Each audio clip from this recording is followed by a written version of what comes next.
আসসালামু আলাইকুম। কেমন আছেন সবাই?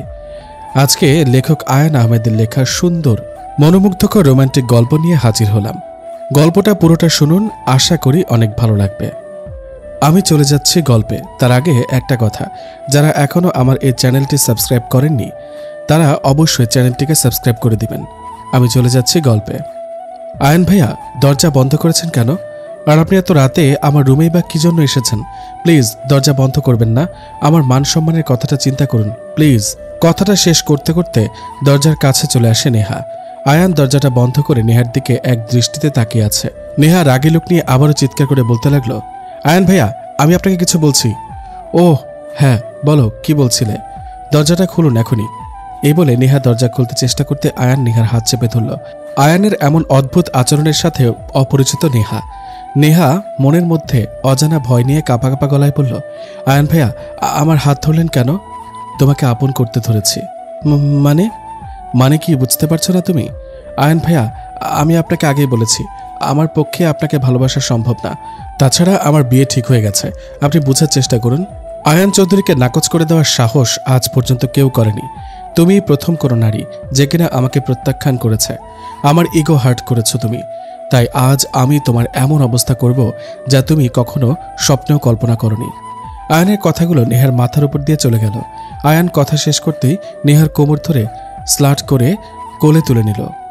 নেহা আয়ানের কথা শুনে একটা ঘোরের মধ্যে চলে গেল।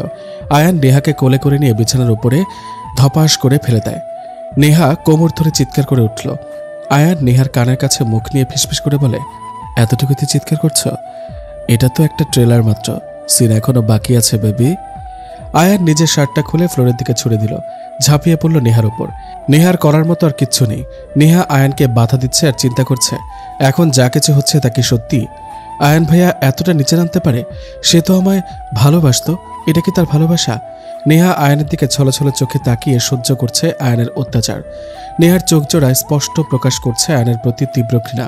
তবুও আয়ান কোনো কিছু তোয়াক্কা করছে না। আয়ান পশুর মতো আচরণ করছে নেহার সাথে। আয়ানের এমন আচরণ সত্যি মেনে নেওয়া নেহার পক্ষে ভীষণ কষ্টকর। আয়ান নেহার ঘাড়ে গলায় গভীর চুম্বন করতে থাকে। আয়ানের স্পর্শ নেহাকে বারবার মনে করিয়ে দিচ্ছে যে সে একজন নারী। আয়ান নেহার ঠোঁট জোড়া নিজের ঠোঁটের সাথে এক করে নিল। নেহা প্রাণপণ চেষ্টা করছে আয়ানের হাত থেকে নিজেকে ছাড়িয়ে নিতে, কিন্তু বারবার সে পরাস্ত হচ্ছে আয়ানের শক্তির কাছে। আয়ান একে একে নেহার শরীরের সমস্ত কাপড় খুলে ফেলে এবং নিজের ইচ্ছামতো ভোগ করে নেয়। সে আদায় করে নেয় নেহার সান্নিধ্য। আজ নিজেকে পৃথিবীর সবথেকে অসহায় একজন মানুষ মনে হচ্ছে নেহার। নেহার আর্তনাদে শোনার মতো কেউ নেই। একটা পর্যায়ে নেহা নিজেকে ছাড়িয়ে নেওয়ার বৃথা চেষ্টা করা ছেড়ে দিল। বাধ্য হয়ে নিজেকে তুলে দিল এক ঘৃণ্য ব্যক্তির কাছে। প্রায় ঘণ্টাখানেক পরে শেষ হয়ে আয়ানের অত্যাচার। আয়ান নিজের ইচ্ছে পূরণ করে ছেড়ে দেয় নেহাকে। আয়ান নিজের কাজ শেষ করে নেহার কানের কাছে গিয়ে বলল, কি হলো নেহা, সব অহংকার শেষ করে দিলাম তো? কিচ্ছু করতে পারলে না তুমি। আহারে, ভীষণ আফসোস হচ্ছে আমার তোমার জন্য। এখন তোমাকে এই অবস্থায় যদি রেহান দেখে কি হবে? তোমার প্রতি যা ভালোবাসা ওর ছিল সব দরজা দিয়ে পালাবে। তবে যাই বলো, অনেক সুখ আমায় দিয়েছো তুমি। সমস্যা নেই, তুমি চাইলে আমি তোমায় বিয়ে করতে পারি। আফটার অল এমন সুখ আজ পর্যন্ত কেউ আমায় দিতে পারেনি। আয়ানের কথা শেষ হওয়ার আগে নেহা অনেকটা কষ্ট করে বিছানা থেকে উঠে সজোরে একটা থাপ্পড় মারল আয়ানকে আর বলল, তুই কি মানুষ নাকি মানুষ রূপে একটা পশু? এতটা নির্মম তোর ভালোবাসা! ছি, লজ্জা করছে এই ভেবে যে বরাবর আমি তোর মতো একটা জানোয়ারকে সম্মান করে এসেছি। আসলে তুই... আয়ান নেহার মুখ চেপে ধরল। আয়ানের চোখ জোড়া রক্তবর্ণ ধারণ করল। আয়ান নেহার মুখের কাছে নিজের মুখ নিয়ে বলল, হ্যাঁ আমি পশু, কিন্তু এই পশুটা তুই আমাকে বানিয়েছিস। হাজারবার বলেছি আমি তোকে ভালোবাসি, কিন্তু তুই আমাকে এড়িয়ে গিয়েছিস। রেহানের সাথে রিলেশন করেছিস। বিশ্বাস কর, সহ্য করতে পারিনি আমি। তোকে অন্যের হাতে দেখার পর আমার কতটা কষ্ট হয়েছে তা তুই বুঝবি না। আমি তোকে সেই সব ফিরিয়ে দেব যা তুই আমাকে দিয়েছিস। Just wait and see. বিছানায় ধাক্কা মেরে ফেলে দিল নেহাকে। নিজের শার্টটা ফ্লোর থেকে তুলে পরে নিল আয়ান। নেহা বিছানায় বসে কান্না করছে। আয়ান নেহার দিকে এগিয়ে গিয়ে বলল, এমনভাবে নগ্ন শরীর দেখাতে খুব ভালো লাগছে তোমার? আয়ানের কথা শুনে নেহা চোখ বড় করে তাকিয়ে রইল আয়ানের দিকে। আয়ান বাঁকা হাসি ঠোঁটের কোণে এঁকে বলল, যাও ফ্রেশ হয়ে নাও, আরও কিছু সারপ্রাইজ তোমার জন্য অপেক্ষা করছে। আয়ান রুম থেকে বেলকনির দিকে চলে যায়।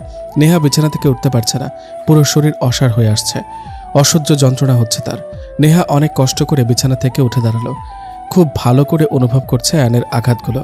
নেহার চোখ বেয়ে জল গড়িয়ে পড়ছে। যাই হোক, নেহা কোনো মতে ওয়াশরুমে গিয়ে দরজা বন্ধ করে দেয়। ওয়াশরুমের কলটা অন করে নিজেকে আর সামলাতে পারল না সে। চিৎকার করে দুই চোখে জল ছেড়ে দিল। আয়ানের করা প্রতিটা আঘাত তার হৃদয়ে কাঁপিয়ে তুলেছে। আজ বড্ড অসহায় বোধ করছে নিজেকে। এই মুখ কি করে সবাইকে দেখাবে সে? কি করে রিহানের সামনে যাবে সে? রিহানকে আজ নিজের অনিচ্ছাতে ঠকিয়েছে সে। আচ্ছা, রিহানকে আবার সবকিছু মেনে নিবে? আমাকে কি রিহান বুঝবে? কথাগুলো ভাবতেই নেহার বুকটা আটকে উঠল। যাই হোক, শাওয়ারটা অন করে সমস্ত শরীরে হাত বোলাচ্ছে নেহা। উপলব্ধি করছে আয়ানের অত্যাচারের কথা। তার সমস্ত শরীর আজ আয়ানের দেওয়া ক্ষতগুলো বহন করছে। নেহা ভালো করে পরিষ্কার করছে নিজেকে, কিন্তু আফসোস আজ তার চরিত্রে যে দাগ লাগিয়েছে আয়ান, তা কখনোই মুছে ফেলা যাবে না।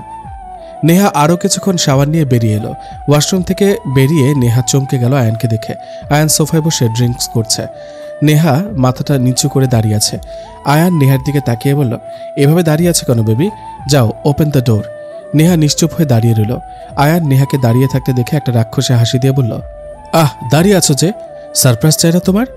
ওকে, আমি আসছি। দুজন মিলে একসাথে সারপ্রাইজ উপভোগ করব। কিন্তু তার আগে। আয়ান কথাগুলো বলতে বলতে নেহার কাছে চলে যায় আর নেহার খোলা চুলগুলো শক্ত করে ধরে নিজের ঠোঁট জোড়ার সাথে নেহার ঠোঁট জোড়া এক করে নেয়। নেহা এবার কোনো বাধা দিল না। আয়ান এবার নেহার হাত ধরে টেনে নিয়ে গেল দরজার কাছে। দরজার কাছে গিয়ে দরজাটা খুলে দিল। দরজা খুলতে নেহার মাথার উপর যেন আকাশ ভেঙে পড়ল। কি দেখছে সে? নিজের চোখকে বিশ্বাস করতে পারছে না নেহা। নেহা দেখতে পেল তার সামনে দাঁড়িয়ে আছে তার ভালোবাসার মানুষ রিহান। রিহান অবাক দৃষ্টিতে তাকিয়ে আছে নেহা আর আয়ানের দিকে। আয়ান নিজের ইচ্ছা মতো সিগারেট ফুঁকছে। যাই হোক, নেহা কাঁপা গলায় রিহানকে বলল, রিহান তুমি? হ্যাঁ আমি। কেন, ভুল সময় চলে এসেছে বুঝি? না রিহান, তুমি একদম ঠিক সময় এসেছো। বিশ্বাস করো, তুমি যা দেখেছো তা সত্যি না। আমি তোমাকে ভালোবাসি, আর আমাদের সম্পর্ক নষ্ট করতে আয়ান ভাইয়া এমন করেছে। তুমি আমায় বিশ্বাস করো। Shut up. বিশ্বাস? তাও তোমাকে? আমি করব? কখনো না। তুমি একটা নির্লজ্জ চরিত্রহীন মেয়ে। হ্যাঁ, আমি মেনে নিচ্ছি সব, কিন্তু আমি তোমায় ভালোবাসি। ভালোবাসা? হ্যাঁ, অন্যের সাথে এক বিছানা থেকে এখন বলছো ভালোবাসা? প্রয়োজন নেই আমার এমন ভালোবাসা। তার মানে? নেহাকে থামিয়ে দিয়ে আয়ান পেছন থেকে বলল, তার মানে রিহান তুমি এই বিয়েটা ভেঙে দিচ্ছ, তাই তো? হ্যাঁ, এমন একজন মানুষের সাথে সারা জীবন কাটানো যায় না। একদম তাই। ওকে নেহা, আমি আসছি। আর একটা অনুরোধ করছি, আর কখনো কোনো ছেলের সাথে প্রতারণা করো না। আয়ানের সাথে থেকো, সুখে থেকো। আসছি। রিহান চলে যায়। নেহা হাঁটু গেড়ে বসে কাঁদতে থাকে। এক নিমিষে আয়ান তার থেকে তার ভালোবাসার মানুষটিকে কেড়ে নিল। নেহার সুখ কেড়ে নিল। নেহার সবচেয়ে বেশি দামি তার সম্মানটাও আজ আয়ান নিয়ে নিল। নেহার কষ্টটা আজ আকাশ সমান, আর তার বহিঃপ্রকাশ চোখের বাঁধ ভাঙা জল। যাই হোক, আয়ান নেহাকে কাঁদতে দেখে ওর পাশে বসলো আর নেহাকে উদ্দেশ্য করে বলল, ভালোবাসার মানুষ ছেড়ে চলে গেলে ঠিক এমন কষ্টটাই হয়। আশা করি বোঝাতে পেরেছি। তুই একটা মানুষ, এত নিচে নামতে পারলি তুই? একটাবার আমার সম্মানের কথা চিন্তা করলি না তুই? ছি ছি ছি, তোর সাথে কথা বলতে লজ্জা করছে আমার। বলিও না কথা। আমি খারাপ, তাই তো? ঠিক আছে, আমি খারাপ। আমি অনেক মেয়ের সাথে ফিজিক্যালি অ্যাটাচ হয়েছি। আমি খারাপ, বাট আমাকে খারাপ বলার আগে নিজের দিকে তাকিয়ে দেখো। আর হ্যাঁ, এই খারাপ ছেলেটার সাথে বাকি জীবন কাটাতে হবে তোমায়। অসম্ভব। আমি মরে যাব, তবু তোর এই ইচ্ছে কোনোদিন পূরণ হবে না। আহা, তাই নাকি? আমি তোমাকে মরতে দিলে তো মরবে, তাই না বেবি? আয়ান বাঁকা হাসি দিয়ে বেরিয়ে যায় নেহার বাড়ি থেকে। আজ আয়ান ভীষণ খুশি, কারণ আজ তার ইচ্ছে পূরণ হয়েছে। আজ সে নেহাকে আঘাত করতে পেরেছে। মনের আনন্দে নাচতে ইচ্ছে করলেও নিজেকে সামনে নিল। আয়ান ভাবছে, আচ্ছা নেহা আমার সাথে যা যা করেছে তার জন্য কি এটুকুই শাস্তি? না না, আরও শাস্তি দিতে হবে ওকে। ওর জীবনকে নরক বানিয়ে দিতে হবে। আয়ান চৌধুরীকে কষ্ট দেয়া? ওইদিকে নেহার কান্না থামছে না। নিজের সম্মান হারিয়ে আজ শূন্য সে। খুব ভালো ছিল সেই দিনগুলো, যখন তার সাথে আয়ানের পরিচয় হয়নি। এক বিয়ের অনুষ্ঠানে আয়ানের সাথে নেহার পরিচয়। সেখান থেকে আয়ান তার পিছু নিয়েছে। প্রথমে নেহার ভার্সিটি, তারপর তার মন, এবং শেষমেশ তার বিছানায়। নেহা আয়ানকে ভালোবাসত, তবে যেদিন থেকে নেহা আয়ানের কিছু অপ্রিয় সত্যি জানতে পারল, তারপর থেকে সম্পর্ক শেষ। কিন্তু আয়ান এই সম্পর্ক শেষ হতে দেয় নাই। বারবার ফিরে এসেও যখন নেহাকে আটকাতে পারেনি, তখন আর কি যা যা করলো তা তো দেখলেনি। আয়ান বেশ ধনী পরিবারের ছেলে। আয়ানের বাবা একজন বিজনেস টাইফুন। পরিবারের আয়ান তার মা বাবার ভীষণ প্রিয়। একমাত্র সন্তান সে। নিজের ইচ্ছা মতো যখন যা খুশি তাই করে আয়ান। অন্যদিকে নেহা খুব সাধারণ একটা মেয়ে। নেহা বেশ সিস্টেমেটিক একটা মেয়ে। নেহার বাবাও বিজনেস করে, আর মা একজন টিচার। যাই হোক, নেহা নিজের রুমে বসে কান্না করছে। এমন সময় তার রুমে চলে আসে তার বাবা মা। নেহাকে কাঁদতে দেখে তার মা প্রশ্ন করল, কি হয়েছে মা, তুই এমন করে কাঁদছিস কেন? মাগো, নেহা তার কষ্টের কথা তার বাবাকে বলতে পারছে না। কি করে বলবে সে? আজ তার কষ্টের কথা একমাত্র বিধাতা জানে।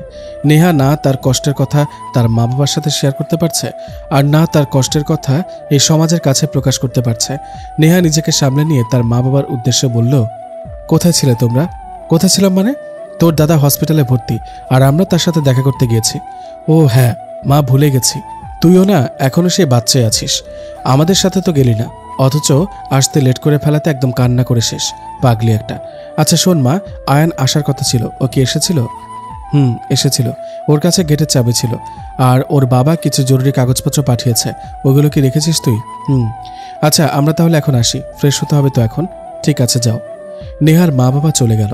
নেহা নিজের রুমের দরজা বন্ধ করে ভাবছে কি করবে সে এখন। এতটা নিচু কেন মনে হচ্ছে নিজেকে?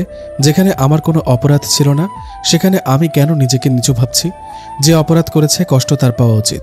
হ্যাঁ, যে আমার জীবনটাকে এলোমেলো করে দিয়েছে তার জীবনটাকেও এলোমেলো করে দিতে হবে। আয়ান চৌধুরী যতটা সম্ভব উপভোগ করে নেয়, আমি এই সব কিছুর হিসেব নেব। আমাকে যতটা আঘাত তুই করেছিস তার থেকেও বেশি আঘাত আমি তোকে করব, মনে রাখিস তুই। আনমনে কথাগুলো বলল নেহা। কষ্ট হলেও নিজেকে সামলে নিতে হবে তাকে, যেমনটা নেহা নিজেকে এর আগেও সামলেছে। নেহা বিছানায় বসে পাড়ি দিল তার অতীতের সাগরে। আয়নের প্রতি তীব্র আকর্ষণ যখন তার ছিল। বান্ধবীর বিয়েতে গিয়েছিলাম সেদিন। ফটোশুটের সময় এক অপরিচিত ছেলের পাশে দাঁড়িয়ে ছবি তুললাম। ততক্ষণ পর্যন্ত আমি আয়ানকে চিনতাম না। ফটোশুটের পর আমি বান্ধবীদের সাথে গল্প করছি। হঠাৎ করে একটা ছেলে মুখে রং মেখে আমার সামনে এসে দাঁড়ায়। আমি কিছু বুঝে ওঠার আগেই ছেলেটা বেশ খানিকটা রং আমার মুখে লাগিয়ে দিয়ে বলে, এই ভালোবাসার রং তোমার মনকে রাঙিয়ে দিক। বোকার মতো তাকিয়েছিলাম আমি তার দিকে। সত্যি অদ্ভুত একটা মানুষ। রাগের মাথায় অনেক কথা শুনিয়েছি তাকে, তবে সে একদম হেসে উড়িয়ে দিল সবটা। নিজের অজান্তেই সেই দিন এই আমি তার কথাতেই হেসে ফেলি। তারপর কথা বলা। সে আমাকে ভালোবাসত কিনা জানি না, তবে আমি ভীষণ ভালোবাসতাম তাকে। একটা সাধারণ ছেলেকে সাধারণভাবে ভালোবাসতে চেয়েছি সবসময়। আয়ান তেমনই একজন ছিল, কিন্তু আমার ভালোবাসার কথা কখনো তাকে প্রকাশ করিনি। একদিন জানতে পারি আয়ানের অনেক মেয়ের সাথে অবৈধ সম্পর্ক আছে। একটা আপু আমাকে বলেছে তার সাথে আয়ানের সম্পর্ক আছে এবং সে আয়ানের সন্তানের মা হতে চলেছেন। আয়ান আমার জন্য নাকি তাকে প্রত্যাখ্যান করেছে।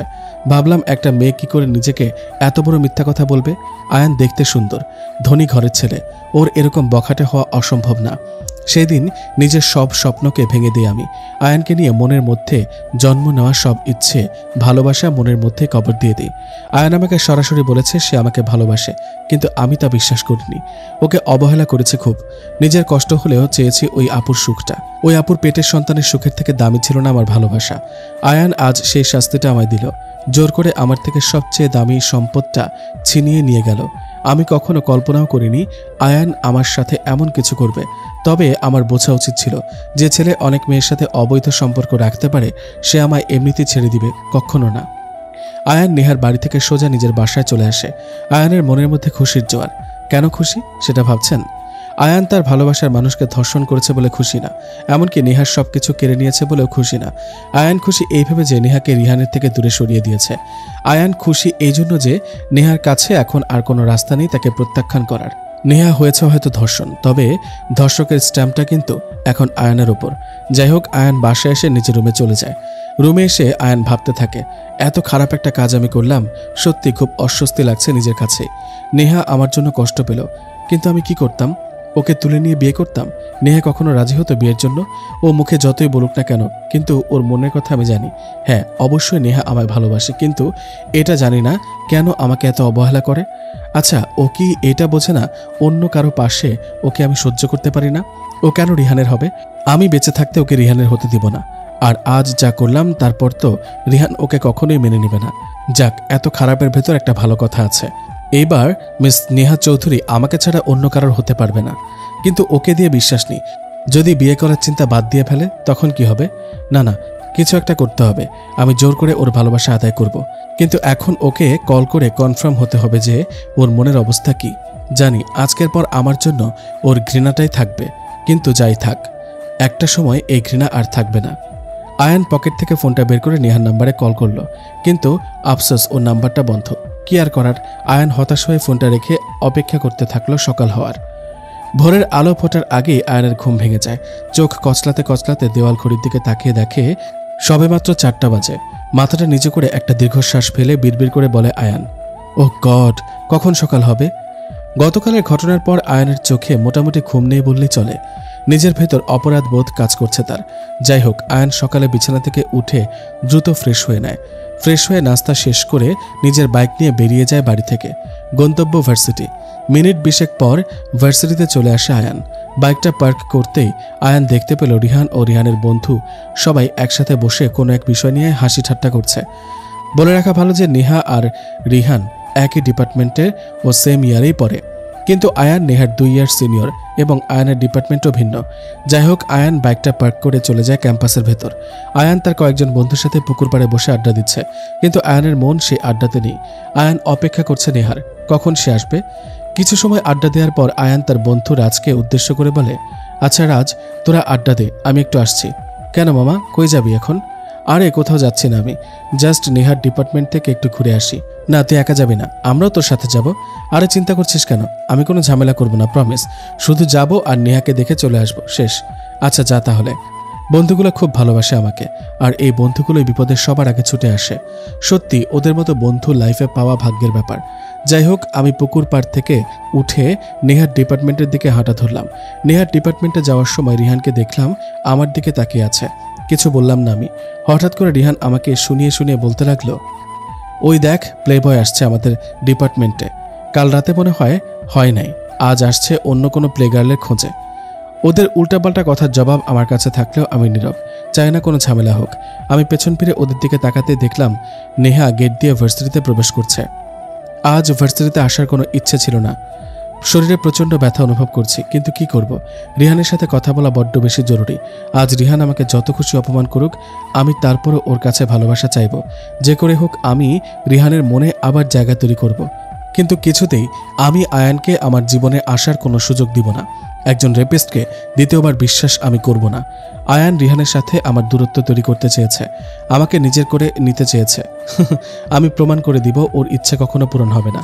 আমি দেখিয়ে দেব যে অন্য কারোর সাথেও আমি ভালো থাকতে পারি। ভার্সিটিতে ঢুকতেই চোখে পড়ল রিহান ওর বন্ধুদের সাথে আড্ডা দিচ্ছে। কিছুটা দূরে দাঁড়িয়ে আছে আয়ান। আয়ানের দিকে চোখ যেতেই আমি চোখ নামিয়ে নিলাম।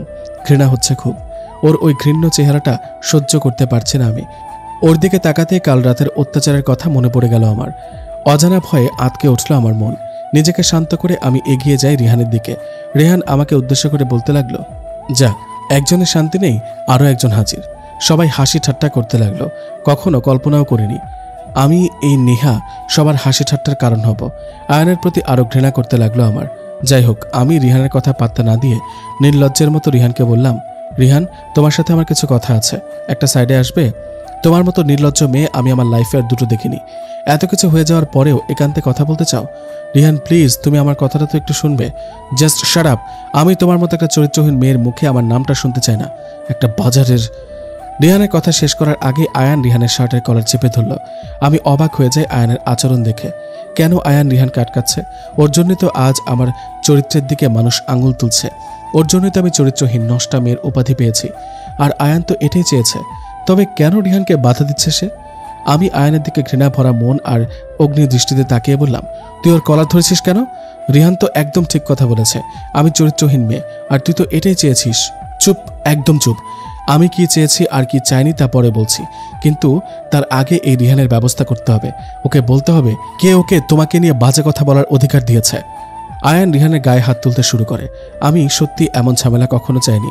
আমি আয়ানের হাত ধরে রিহানকে কোনো মতে ছাড়িয়ে নিয়ে আয়ানকে ঠাস ঠাস করে থাপ্পড় মারলাম। তোর এত বড় সাহস কি করে হয়? রিহান আমার ভালোবাসা, আমাকে যে কোনো কথা বলার অধিকার ওর আছে, আমি দিয়েছি সেই অধিকার। আর রিহান আমাকে বাজে কথা তোর জন্য বলেছে, তুই এসবের জন্য দায়ী। আয়ান আমার কথাগুলো শুনে পাথরের মতো দাঁড়িয়ে আছে, কোনো প্রতিক্রিয়া নেই। রিহান আয়ানকে উদ্দেশ্য করে বলল, আয়ান, তোর এত সাহস, আমাকে আঘাত করিস তুই? আজ তোকে এর উচিত জবাব দিতে হবে। রিহান আর তার বন্ধু মিলে আয়ানকে ঘিরে ফেলে। আয়ান মাথা নিচু করে আছে। রিহান আয়ানের শার্টের কলার ধরে মারতে শুরু করলো। আয়ানের এমন অবস্থা দেখে রাজ ভাইয়া আরও কয়েকজন বন্ধু মিলে দৌড়ে আসতেই আয়ান চিৎকার করে বলল, স্টপ, ওখানে দাঁড়া, কেউ এগিয়ে আসবি না। রিহান, ভয় পাস না, কাম অন, হিট মি। আয়ানের চোখগুলো ভীষণ লাল হয়ে গেছে। আমি জানি না আয়ানকে দেখে আমার কেন কষ্ট হচ্ছে। আমি তোকে ঘৃণা করি, তাহলে কেন ওর আঘাত আমার সহ্য হচ্ছে না? আরও কিছুক্ষণ আয়ান মার খেল, অতঃপর রিহান চলে যায়। আয়ানের ঠোঁট কেটে গেছে, রক্ত বের হচ্ছে খুব। আমি তবুও দাঁড়িয়ে আছি পাথরের মতো। আয়ান আমার দিকে তাকিয়ে মুচকে হেসে বলল, দাঁড়িয়ে আছো কেন? আজ আর ক্লাস করতে হবে না তোমায়, বাসায় যাও, রেস্ট করো। এখানে দাঁড়িয়ে থাকার কোনো মানে নেই। আয়ানকে ওর বন্ধুরা ধরে নিয়ে গেল। আমি কি করব? কিচ্ছু করার নেই আমার। আয়ান, তুই কেন আমাদের আটকেছিস? তুই কেন রিহানকে ছেড়ে দিলি? জাস্ট স্টপ ইট। কি করতাম? রিহানকে আঘাত করতাম? কি লাভ হতো? নেহা কষ্ট পেত। দেখলি না তোরা? আমি যখন মার খাচ্ছিলাম নেহা দাঁড়িয়ে দাঁড়িয়ে দেখছিল। পাগলিটা সত্যি আমায় ভালোবাসে। হ্যাঁ, কতটা ভালোবাসে তা তো বোঝা হয়ে গেছে। ভুল বুঝেছিস। আমি যা করেছি তারপর ওর এমন ব্যবহার অস্বাভাবিক নয়। ভার্সিটি থেকে বাসায় চলে আসি, হাতে আর মুখে ব্যান্ডেজ বাঁধা। আমাকে এমনভাবে দেখে মা বিচলিত হয়ে পড়ল। আমি মাকে এড়িয়ে রুমে চলে আসি, কারণ তার ছেলে যা করেছে তার শাস্তি এর থেকে ভয়ানক ছিল। এই সামান্য আঘাত তার কাছে কিছুই না। রাতের দিকে হঠাৎ করেই রাজের কল আসে। আমি কলটা পিক করতেই রাজ বলতে লাগলো, হ্যালো আয়ান। হ্যাঁ বল। একটা খবর আছে ভাই তোর জন্য। এই, কোনো কথা বলতে গেলে এত নাটক করিস কেন তুই? আর তোর খবর আমি জানি, আর আমার মুড অফ, সো তুই আমার বাসার ছাদে চলে আয়। আর শোন, 3টা আনিস কেমন? আজ কেন জানি নেশা হচ্ছে না আমার। আরে মামা, আমি এখন যা বলবো তা শুনে তোর নেশা উড়ে যাবে। কি কথা? নেহা আর রিহান দেখা করতে এসেছে একটা কফি শপে। তুই তাড়াতাড়ি চলে আয়, আমি অ্যাড্রেসটা বলছি। রাজের কথা শুনে আয়ান নিজের হাত মুঠো বন্দি করে নেয়। আচমকাই আয়ানের চোখ জোড়া রক্তবর্ণ ধারণ করে। আয়ান দাঁত চেপে বলে, কি? নেহা আর রিহান? তাড়াতাড়ি মেসেজ কর, আমি এক্ষুনি আসছি। নেহা আর রিহান এখন এই সময় কেন দেখা করবে? তবে কি আমি এত কিছু করার পরেও নেহাকে আটকাতে পারবো না? নেহা কি সত্যি সারা জীবন আমায় ঘৃণা করে যাবে? No, never. আমি হাঁটতে শিখিনি। নেহা আগেও আমার ছিল আর ফিউচারে আমার থাকবে। আয়ান তার বাইক নিয়ে বেরিয়ে পড়ে রাজের দেয়া অ্যাড্রেস অনুযায়ী। আয়ান যদিও নেহাকে মন থেকে ভালোবাসে, কিন্তু আয়ানের একটাই দোষ, সে নেহার পাশে দ্বিতীয় কাউকে সহ্য করতে পারে না। আর এজন্যই নেহা যখন আয়ানের দিক থেকে মুখ ফিরিয়ে নেয়, তারপরও আয়ান বারবার নেহার কাছে ভালোবাসা পেতে ছুটে আসে। আর আয়ান যখন জানতে পারে নেহা আর রিহানের বিয়ে ঠিক হয়েছে, তখনই আয়ান নেহার ওপর বেশ রেগে যায় এবং একটা ভুল সিদ্ধান্ত নিয়ে ফেলে। আসলে রাগের মাথায় আমরা সবাই অনেক সিদ্ধান্ত নিই, যার ফল কখনোই ভালো হয় না। আমি খুব দ্রুত পৌঁছে যাই কফি শপে। বাইক থেকে নামতে দেখতে পেলাম রাজকে। আমি রাজের কাছে জানতে চাইলাম, নেহা কোথায়? ওই যে 7 নম্বর টেবিলে বসে আছে। আচ্ছা, তুই এখানে দাঁড়া, আমি ভেতরে যাচ্ছি। আরে না, ভেতরে এমনি গেলে হবে না। এরা তোকে দেখে ফেললে আবারও ঝামেলা হতে পারে। তুই বরং মুখ ঢেকে যা, তাহলে কেউ তোকে চিনতে পারবে না। আচ্ছা, ঠিক বলেছিস, আমি এখনই যাই ভেতরে। আমি ব্লেজারটা দিয়ে চেহারা ভালো করে ঢেকে নিলাম, যাতে করে রিহান বা নেহা কেউই আমায় চিনতে না পারে। আমি ঠিক ওদের পেছনের টেবিলে গিয়ে বসলাম। আমি টেবিলে বসতে ওদের কথা শুনতে পেলাম। রিহান নেহাকে বলছে, দেখো নেহা, আমি জানি তুমি আয়ানকে ভালোবাসো, আর আমার সাথে জাস্ট ভালোবাসার অভিনয় করেছো। এখন তো আয়ান তোমার শরীর ছুঁয়েছে, আর মন তো অনেক আগেই। তাই আমার মতে তোমার উচিত তোমাদের মাঝে যা ভুল বোঝাবুঝি আছে তা মিটিয়ে নাও। সম্ভব না, ও যা করেছে আমার সাথে, তারপরও ওকে আমি আর নিজের সাথে জড়াতে চাই না। তাহলে কি চাও তুমি? আমি বললাম তো, তুমি আমাকে বিয়ে করে ফেলো। আমি সত্যি আয়ানকে ভুলে, ওর দেওয়া আঘাতকে ভুলে নতুন করে বাঁচতে চাই। ঠিক আছে, আমি তোমাকে মেনে নিতে পারি, তবে আমার কিছু শর্ত আছে যা তোমাকে পূরণ করতে হবে। কি শর্ত বলো? আমি তোমার সব শর্ত মেনে নেব, তারপরও আমি আয়ানের থেকে মুক্তি চাই। ভালো করে ভেবে বলো, যা বলবো তাই করতে হবে কিন্তু। হ্যাঁ বলো তুমি। আয়ান পেছনে টেবিলে বসে সব শুনতে পেল। নেহা আয়ানের থেকে মুক্তি পেতে চায়। কথাটা আয়ানের কানে যেতে আয়ান টেবিলের ওপর রাখা একটা গ্লাস নিজের হাতে নিয়ে মুষ্টিবদ্ধ করে নেয়। সজোরে চেপে ধরে গ্লাসটা আয়ানের হাতে চাপ নিতে না পেরে ভেঙে যায়। গ্লাসের টুকরোর আঘাতে আয়ানের হাত থেকে টপ টপ করে রক্ত বেরিয়ে পড়তে লাগলো মাটিতে। আয়ানের ওইদিকে কোনো ভ্রুক্ষেপ নেই। আয়ানের কানে শুধু নেহার বলা কথাটা বেজে চলেছে, আমি মুক্তি চাই। আচ্ছা নেহা, আমার শর্ত হলো আমি তোমাকে বিয়ের আগেই চাই, মানে আমি ফিজিক্যাল রিলেশন করতে চাই তোমার সাথে, তাও বিয়ের আগে। রিহানের কথাটা শুনে নেহা অবাক হয়ে গেল। নেহার হাত পা ঠান্ডা হয়ে যায় রিহানের কথায়। নেহা রিহানের দিকে অবাক চোখে তাকিয়ে আছে। নিজের কানকে আজ বিশ্বাস করতে পারছে না। রিহানকে খুব ভালো একজন মানুষ মনে করেছিল সে, কিন্তু দিন শেষে রিহানও এক। রিহান নেহার এই নিশ্চুপ নীরবতা দেখে খানিকটা বিরক্ত নিয়ে বলল, এভাবে তাকিয়ে আছো কেন? আমার শর্তে রাজি তুমি? রিহানের কথায় নেহা ভাবনার জগৎ থেকে বেরিয়ে এলো। ফ্যাকাশে ঠোঁট জোড়ার কোণে একটু বাঁকা হাসি উকি দিল তার। নেহা একটা দীর্ঘশ্বাস ফেলে রিহানকে বলল, একটা কথা সত্যি যে আমি আয়ানকে ভুলতে তোমার কাছে এসেছি। আমি ভেবেছি তুমি আর যাই হও, অন্ততপক্ষে আয়ানের মতো না, আমাকে বুঝবে তুমি, বিশ্বাস করো। এজন্যই আমি তোমাকে বিয়ে করতে চেয়েছি জীবনের বাকিটা পথ তোমার হাত ধরে নিজের হাসিটা খুঁজে নেব। কিন্তু আমি আবার ভুল প্রমাণিত হলাম। আয়ান আর তোমার মধ্যে বিন্দুমাত্র পার্থক্য নেই। আয়ান আমার ইচ্ছার বিরুদ্ধে গিয়ে আমাকে ধর্ষণ করলো, আর তুমি আমার নিজের ইচ্ছায় ধর্ষণ করতে চাও। আচ্ছা বলতে পারো আমার দেহটার মূল্য আমার মনের থেকেও কেন এত বেশি? বলতে পারো কেন সবাই এই দেহটাকে চায়? একটিবারের জন্য মনটাকে কেন কেউ খোঁজে না? জানো রিহান, তুমি বিয়ের পরেও কিন্তু আমাকে পাবে, তবে কেন বিয়ের আগে আমাকে চাও? হ্যাঁ, তুমিও চাও আয়নের মতো ভোগ করতে। কতটা বোকা আমি, সত্যি বোকা। এই শহরে মানুষ চিনতে পারলাম না এখনো। বুঝতে পারিনি এই শহরে ভালোবাসা মানে শুধু দেহের বিনিময়, মনের মিলের খুব একটা প্রয়োজন নেই এখানে। নেহার কথাগুলো শুনে রিহান বসা থেকে উঠে দাঁড়ালো। রিহান নেহার দিকে তাকিয়ে মুচকি এসে বলল, যদি আমার শর্ত মেনে নিতে পারো তবে এই সম্পর্ক সামনের দিকে এগিয়ে যাবে, অন্যথায় এখানেই শেষ। নেহা একটা তাচ্ছিল্যকর হাসি দিয়ে বলল, তুমি ভাবলে কি করে এরপরেও আমি তোমাকে খুঁজবো? হ্যাঁ সেটাই তো, এখন আবার মাঠে নামবে, নতুন করে আরেকজন খুঁজবে, তারপর তার সাথে একইভাবে নষ্টামি। রিহান সম্পূর্ণ কথা বলার আগে পেছনের টেবিল থেকে আয়ান উঠে দাঁড়ালো। আয়ানের অবস্থা মোটেও সুখকর নয়। এই পৃথিবীতে একমাত্র আয়ান নেহাকে অপমান করার ক্ষমতা রাখে। অন্য কেউ নেহাকে বাজে কথা বলবে, আয়ান তা মোটেও সহ্য করবে না। আয়ান পেছনে থাকা চেয়ারটা পা দিয়ে ফেলে দিল। চেয়ার পড়ে যাওয়ার শব্দে রিহান পেছনে ফিরে তাকালো। আয়ান নিজের মুখের ওপর থাকা ব্লেজারটা খুলে ফেলে দিল আর রিহানের ওপর হামলা করে বসল। নেহা ভীষণ রকম চমকে ওঠে আয়ানকে দেখে। সে কখনো ভাবেনি আয়ান এখানেও চলে আসবে। যাই হোক, আয়ান রিহানের শার্টের কলার চেপে ধরে চিৎকার করে বলতে লাগলো, এতক্ষণ ধরে তোর কথাগুলো সহ্য করেছি, কিন্তু আর না। নেহাকে নিয়ে বাজে কথা বলার অধিকার তোকে কে দিয়েছে? ওকে ছোট করে কথা বলে তুই বড় ভুল করে ফেলেছিস। আয়ান রিহানের গায়ে হাত তুলল, ইচ্ছে মতো মারতে থাকলো। যত রাগ ছিল সব তার উপর শোধ তুলে নিল। মারধরের এক পর্যায়ে নেহা আয়ানকে থামিয়ে দেওয়ার চেষ্টা করল, কিন্তু আয়ান নেহাকে ছাড়ি দিয়ে সরিয়ে নিল।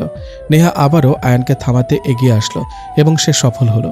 নেহা আয়ানের দিকে অগ্নি দৃষ্টিতে তাকিয়ে বলে, stop Ayaan, just stop it. এভাবে কেউ কাউকে মারে?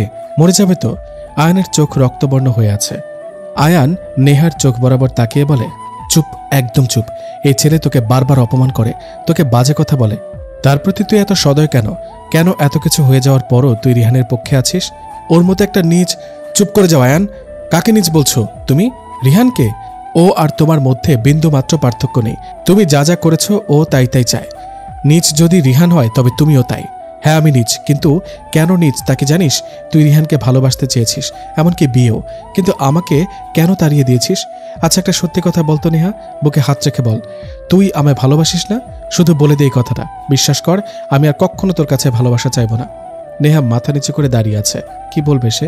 সত্যি তো এটাই যে নেহা আয়ানকে ভালোবাসে, কিন্তু আয়ানের কিছু অতীতের জন্য তাকে সে চায় না। যাই হোক, আয়ান আবারও বলতে লাগলো, নেহা এমন করে নীরব হয়ে থেকো, তোমার এই নীরবতার মানে আমি বুঝি। আয়ান তোমার হাতে কি হয়েছে? রক্ত বের হচ্ছে তো। Don't touch me. রিহানকে গিয়ে এই সহানুভূতি দেখাও, কাজে লাগবে। যতবার ভাবি তোর সাথে ভালো ব্যবহার করব, ততবার তুই আমার ইগোতে হার্ট করিস। আমার থেকে মুক্তি পেতে চাস তাই না? দিচ্ছে তোকে মুক্তি। আয়ান কথা শেষ করতেই নেহার বাহু সজোরে চেপে ধরল। নেহার সম্পূর্ণ বোকা হয়ে গেল, শুধু বড় বড় চোখ করে তাকিয়ে আছে আয়ানের দিকে। আয়ান নেহার চুলের পেছনে হাত নিয়ে যায় এবং নেহার ঠোঁটজোড়া নিজের ঠোঁটের সাথে এক করে নেয়। নেহা জাস্ট চোখ বন্ধ করে আছে। কিছু সময় পরে আয়ান নেহাকে নিজের থেকে মুক্ত করে দিল। নেহা একদম চুপ করে আছে। আয়ান বাঁকা হাসি দিয়ে বলল, তুমি বেবি আমার থেকে যতই দূরে থাকতে চাও না কেন, আমি দিব না দূরে থাকতে। ভালোবাসতে না হোক, ঘৃণাতেই সই। আয়ান নেহাকে একা রেখে চলে গেল। নেহাও কফি শপ থেকে বেরিয়ে এলো। আয়ান নিজের বাইক নিয়ে ছুটে চলল নাইট ক্লাবের দিকে। আসলে আয়ানের মতো একটা ছেলে এখানে যাবে এটা তো নতুন কিছু না। আয়ান বাইক চালাচ্ছে আর রাজ পেছনে বসে আছে। কিছু দূর যেতে আচমকা আয়ান বাইকটা হার্ট ব্রেক করে। আয়ান বাইকটা থামিয়ে ছলছল চোখে একটা বিকট চিৎকার করে উঠল। আয়ান দেখতে পেল রাস্তার একপাশে তার বাবা পড়ে আছে। আয়ান মোটেও এমন দৃশ্য দেখার জন্য প্রস্তুত ছিল না। আয়ান তার বাবার এমন পরিস্থিতি দেখে নিজেকে সামলাতে পারল না। আয়ান দৌড়ে চলে আসে তার বাবার কাছে। আয়ানের বাবা অফিস থেকে ফেরার পথে অ্যাক্সিডেন্ট করেছে। আয়ানের বাবার গাড়ি থেকে ছিটকে পড়ে যায় আর ওনার গাড়িটা সম্পূর্ণ গুড়িয়ে যায়। আয়ান তার বাবার মাথাটা কোলে তুলে নিয়ে বলতে লাগলো, বাবা কি হয়েছে তোমার? এইসব কি করে হলো? আয়ানের চিৎকার ও আর্তনাদে পুরো পরিবেশটা ভারী হয়ে গেল। মিনিট খানেক যেতেই একটা অ্যাম্বুলেন্স সেখানে চলে আসে। আয়ান বুঝতে পারছে না যে তার বাবার আসলে কি হয়েছে। আয়ানের বাবার মাথার পেছন দিক থেকে প্রচুর পরিমাণে রক্তক্ষরণ হচ্ছে। আয়ান ও রাজ মিলে কোনো মতে আয়ানের বাবাকে অ্যাম্বুলেন্সে তুলল এবং রওনা দিল হসপিটালের উদ্দেশ্যে। আয়ান শুধু কান্না করে যাচ্ছে। বাবা নামক বটগাছটা জীবনে কতটা গুরুত্বপূর্ণ তা শুধুই তারাই বোঝে যাদের বাবা নেই। আয়ান তার বাবাকে নিয়ে চলে আসে হসপিটালে। সেখানকার কর্তব্যরত চিকিৎসক আয়ানের বাবাকে ওটিতে নিয়ে যায়। আয়ান বাহিরে দাঁড়িয়ে অপেক্ষা করছে একটা ভালো খবরের জন্য। এদিকে নেহা কফি শপ থেকে বেরিয়ে রিকশায় উঠল, বাসায় যাবে সে। রিকশা আপন গতিতে এগিয়ে চলেছে। নেহা আনমনে আয়ানের কথা কল্পনা করছে, আচ্ছা আয়ান যদি আমায় না ভালোবাসত তাহলে আমাকে নিয়ে কেউ বাজে কথা বললে ওর কেন কষ্ট হয়? আয়ানের দুর্বলতা যদি মেয়েদের প্রতি হয় তাহলে এত অপমান করার পরেও কেন আমার কাছে আসে? আয়ানের উদ্দেশ্য যদি মেয়েদের শরীর ভোগ করাই হয় তবে সে কেন আমাকে ভোগ করার পরেও পেছনে পড়ে আছে? সত্যি মাথা কাজ করছে না আমার। এই ছেলেটা কি চায়? ওর বলা প্রতিটি কথার মাঝে কোনো নিঃস্বার্থ ভালোবাসা থাকে? যেখানে আয়ান আমার সম্মান নষ্ট করেছে, ওর প্রতিটি স্পর্শ আমাকে কেন এখনো ব্যাকুল করে? আমি কেন আয়ানের কষ্ট নিজে অনুভব করি? তবে কি আমি ওকে এখনো ভালোবাসি? না, আর কিছু ভাবা যায় না। আয়ান আমাকে যদি ভালোই বাসত তবে আমার কষ্টটা বুঝত। সম্মান নিয়ে খেলতো না কখনো। আমার প্রতি ওর ভালোবাসার নির্মম নির্যাতন আমাকে ভাবিয়ে তোলে বারবার। রিক্সা বাসার সামনে চলে এলো। আমি রিক্সা থেকে নেমে বাসায় চলে আসি। রুমে এসে দেখি মা বাবা বসে আছে সোফায়, হয়তো কোনো বিষয় নিয়ে আলোচনা করছে তারা। আমি তাদের এড়িয়ে নিজের রুমের দিকে এগোতেই পেছন থেকে মা বলল, নেহা এদিকে আয়, কিছু কথা আছে তোর সাথে। আমি পেছন ফিরে কৌতূহল নিয়ে বললাম, কি কথা মা? আগে এখানে আয়। বাধ্য মেয়ের মতো চলে যাই মায়ের কাছে। মা আমাকে সরাসরি কোনোদিন কোনো প্রশ্ন করেনি, তবে আজ মায়ের চোখে এক অজানা ভয় দেখতে পাচ্ছি আমি মাকে বললাম, হ্যাঁ বলো, আগে বল, আমি যা যা জিজ্ঞেস করবো তার সত্যি উত্তর দিবি তো তুই? উফ মা, এমনিতে আমার মন খারাপ, তার উপর কি সব বলছো? আচ্ছা, আমি কি কখনো তোমাদের মিথ্যে বলেছি? না তা বলিসনি, তবে সত্যিটা এড়িয়ে গিয়েছিস। আচ্ছা মা বলো, কি বলবে? আমি সত্যি উত্তর দেব।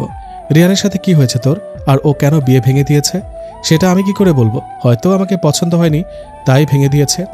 আমার কথা শেষ হওয়ার আগে মা সোফা থেকে উঠে আমার গালে কষিয়ে একটা থাপ্পড় মারল। থাপ্পড়ের শব্দে পুরো রুমটা কেঁপে উঠল। মা ছলছল চোখে বলতে লাগলো, এই দিনটা দেখার জন্য আমরা বেঁচেছিলাম, আজ তোর জন্য তোর বাবার মান সম্মান নষ্ট হলো। ছি, একটা নির্লজ্জ মেয়ের মতো তুই কিনা অন্য ছেলেদের। মাকে থামিয়ে দিলাম আমি। কাকে নির্লজ্জ বলছো মা? আমাকে? আমার জন্য বাবার মান সম্মান নষ্ট হয়েছে? এই বিয়েটা হলে সব ঠিক হয়ে যেত। যে ছেলে বিয়ের আগে আমাকে চায়, আমার সম্মান নষ্ট করতে চায়, আমাকে ভোগ করতে চায়, আমাকে বাজারের মেয়েদের সাথে তুলনা করে, তাকে আমি বিয়ে করব? এতে করে কি বাবার সম্মান বেড়ে যাবে? এই বিয়ে ভেঙে গেছে বলে বাবার সম্মান চলে গেছে।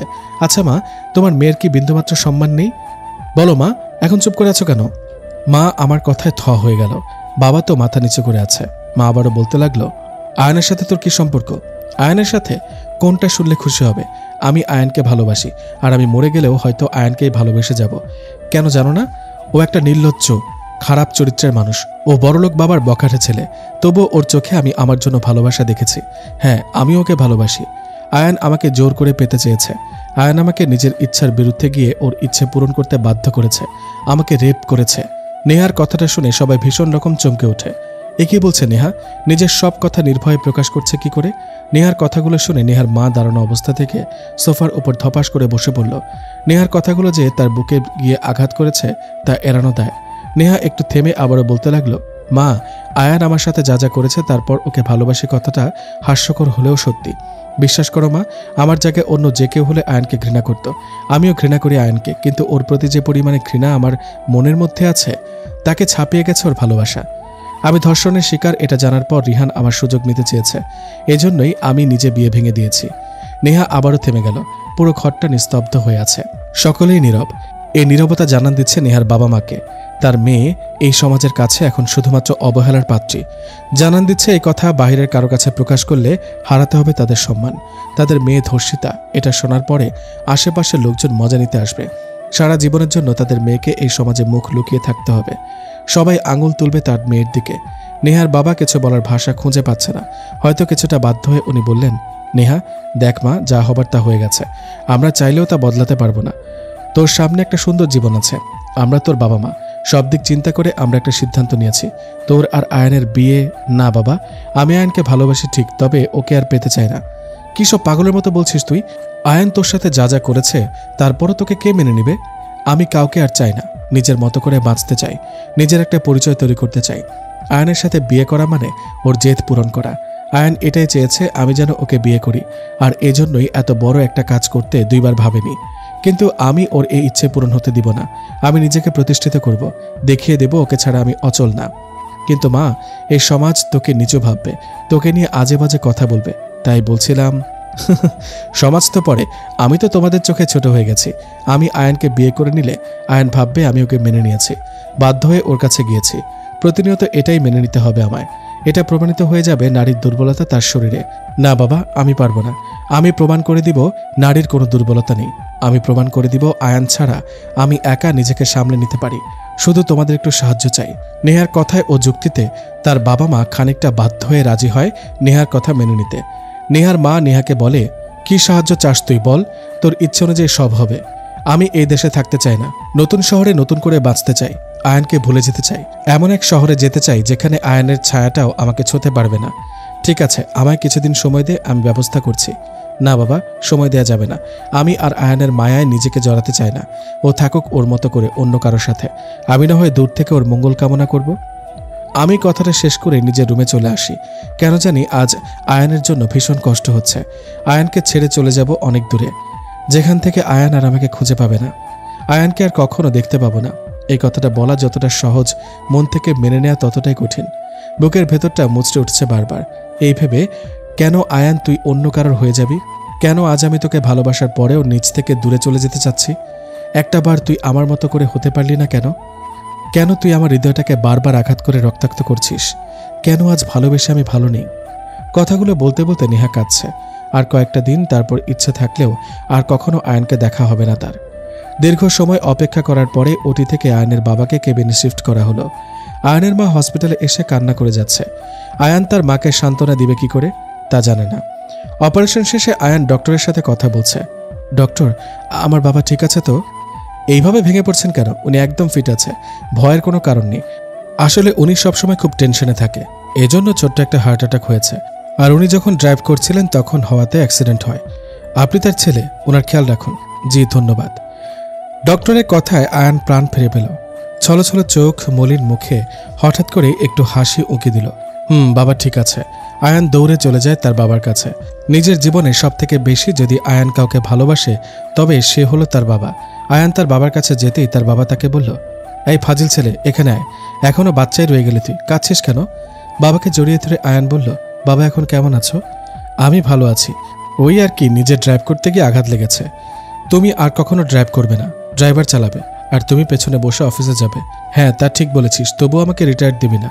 এই বিজনেস প্রেশার আমি আর একা সামলাতে পারছি না, বয়স হয়েছে আমার। এইবার তো আমায় রেহাই দে। আগে তুমি ঠিক হয়ে যাও, তারপর আমরা দুজন মিলে বিজনেস সামলাবো, ওকে? 2 দিন পর হাসপাতাল থেকে ছাড়া হলো বাবাকে। বাবাকে নিয়ে আমি বাড়িতে চলে আসি। বাবা এখন মোটামুটি সুস্থ। বাসায় বসে বাবাকে তার রুমে নিয়ে যাই আমি। বাবা আমাকে উদ্দেশ্য করে বলে, কাল থেকে আমার অফিসে তুই যাবি। কাল থেকে? বাবা, আমি তোমার পরিচয় না, নিজের পরিচয় বাঁচতে চাই। ভালো কথা, আমার অফিসে চাকরি কর, এমডি হয়ে জয়েন কর। আর তোর এমনিতেও এমডি হওয়ার সম্পূর্ণ যোগ্যতা আছে। ওকে ঠিক আছে, কিন্তু কি? না বাবা কিছু না, ওই এমনি। আচ্ছা আমি এখন আসি। আয়ান তাড়াতাড়ি তার বাবার রুম থেকে বেরিয়ে গেল। আজ মুখ ফসকে নেহার নাম বেরিয়ে যাওয়ার উপক্রম হয়েছিল, তবে আয়ান বলেনি।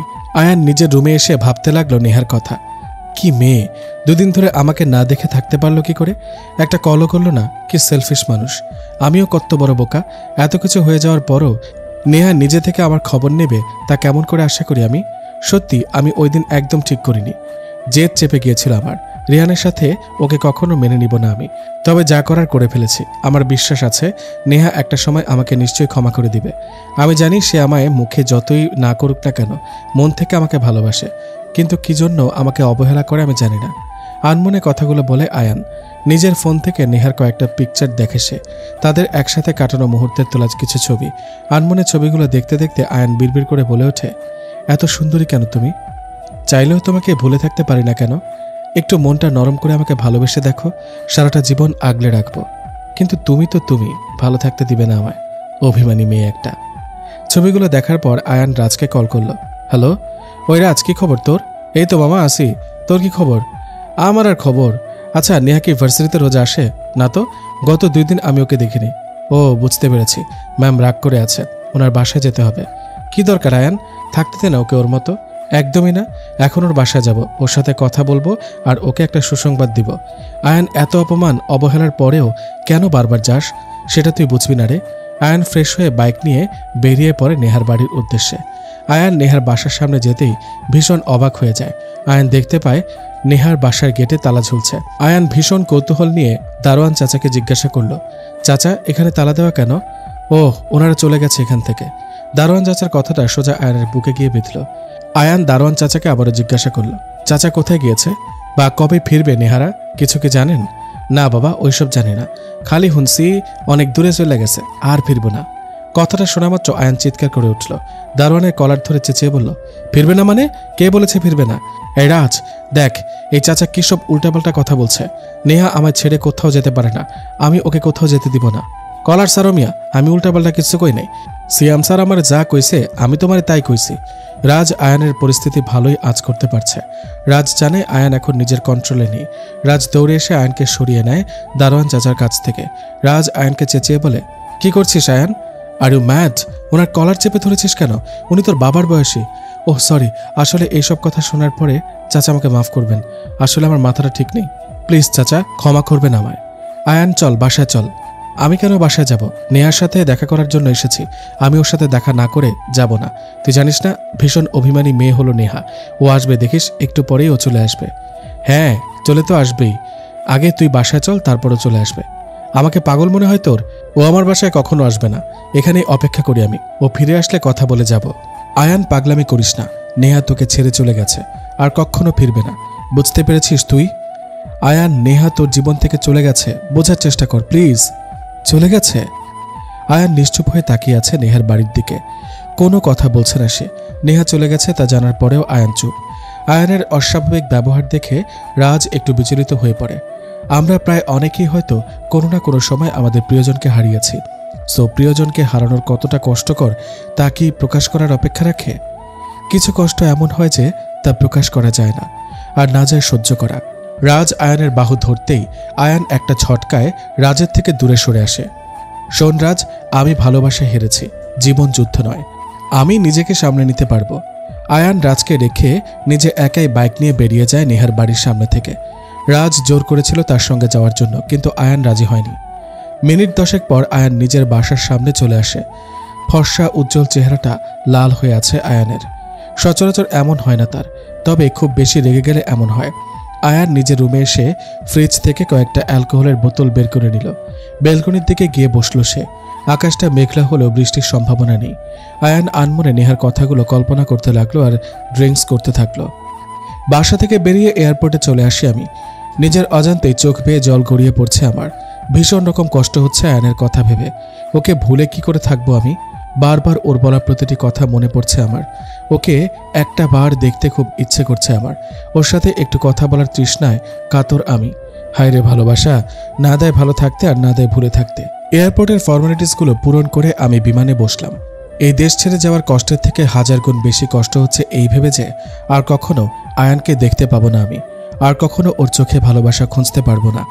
আয়ান হয়তো নিজের জীবন সাজিয়ে নেবে নতুন করে, হ্যাঁ ও পারবে, কিন্তু আমি পারবো না।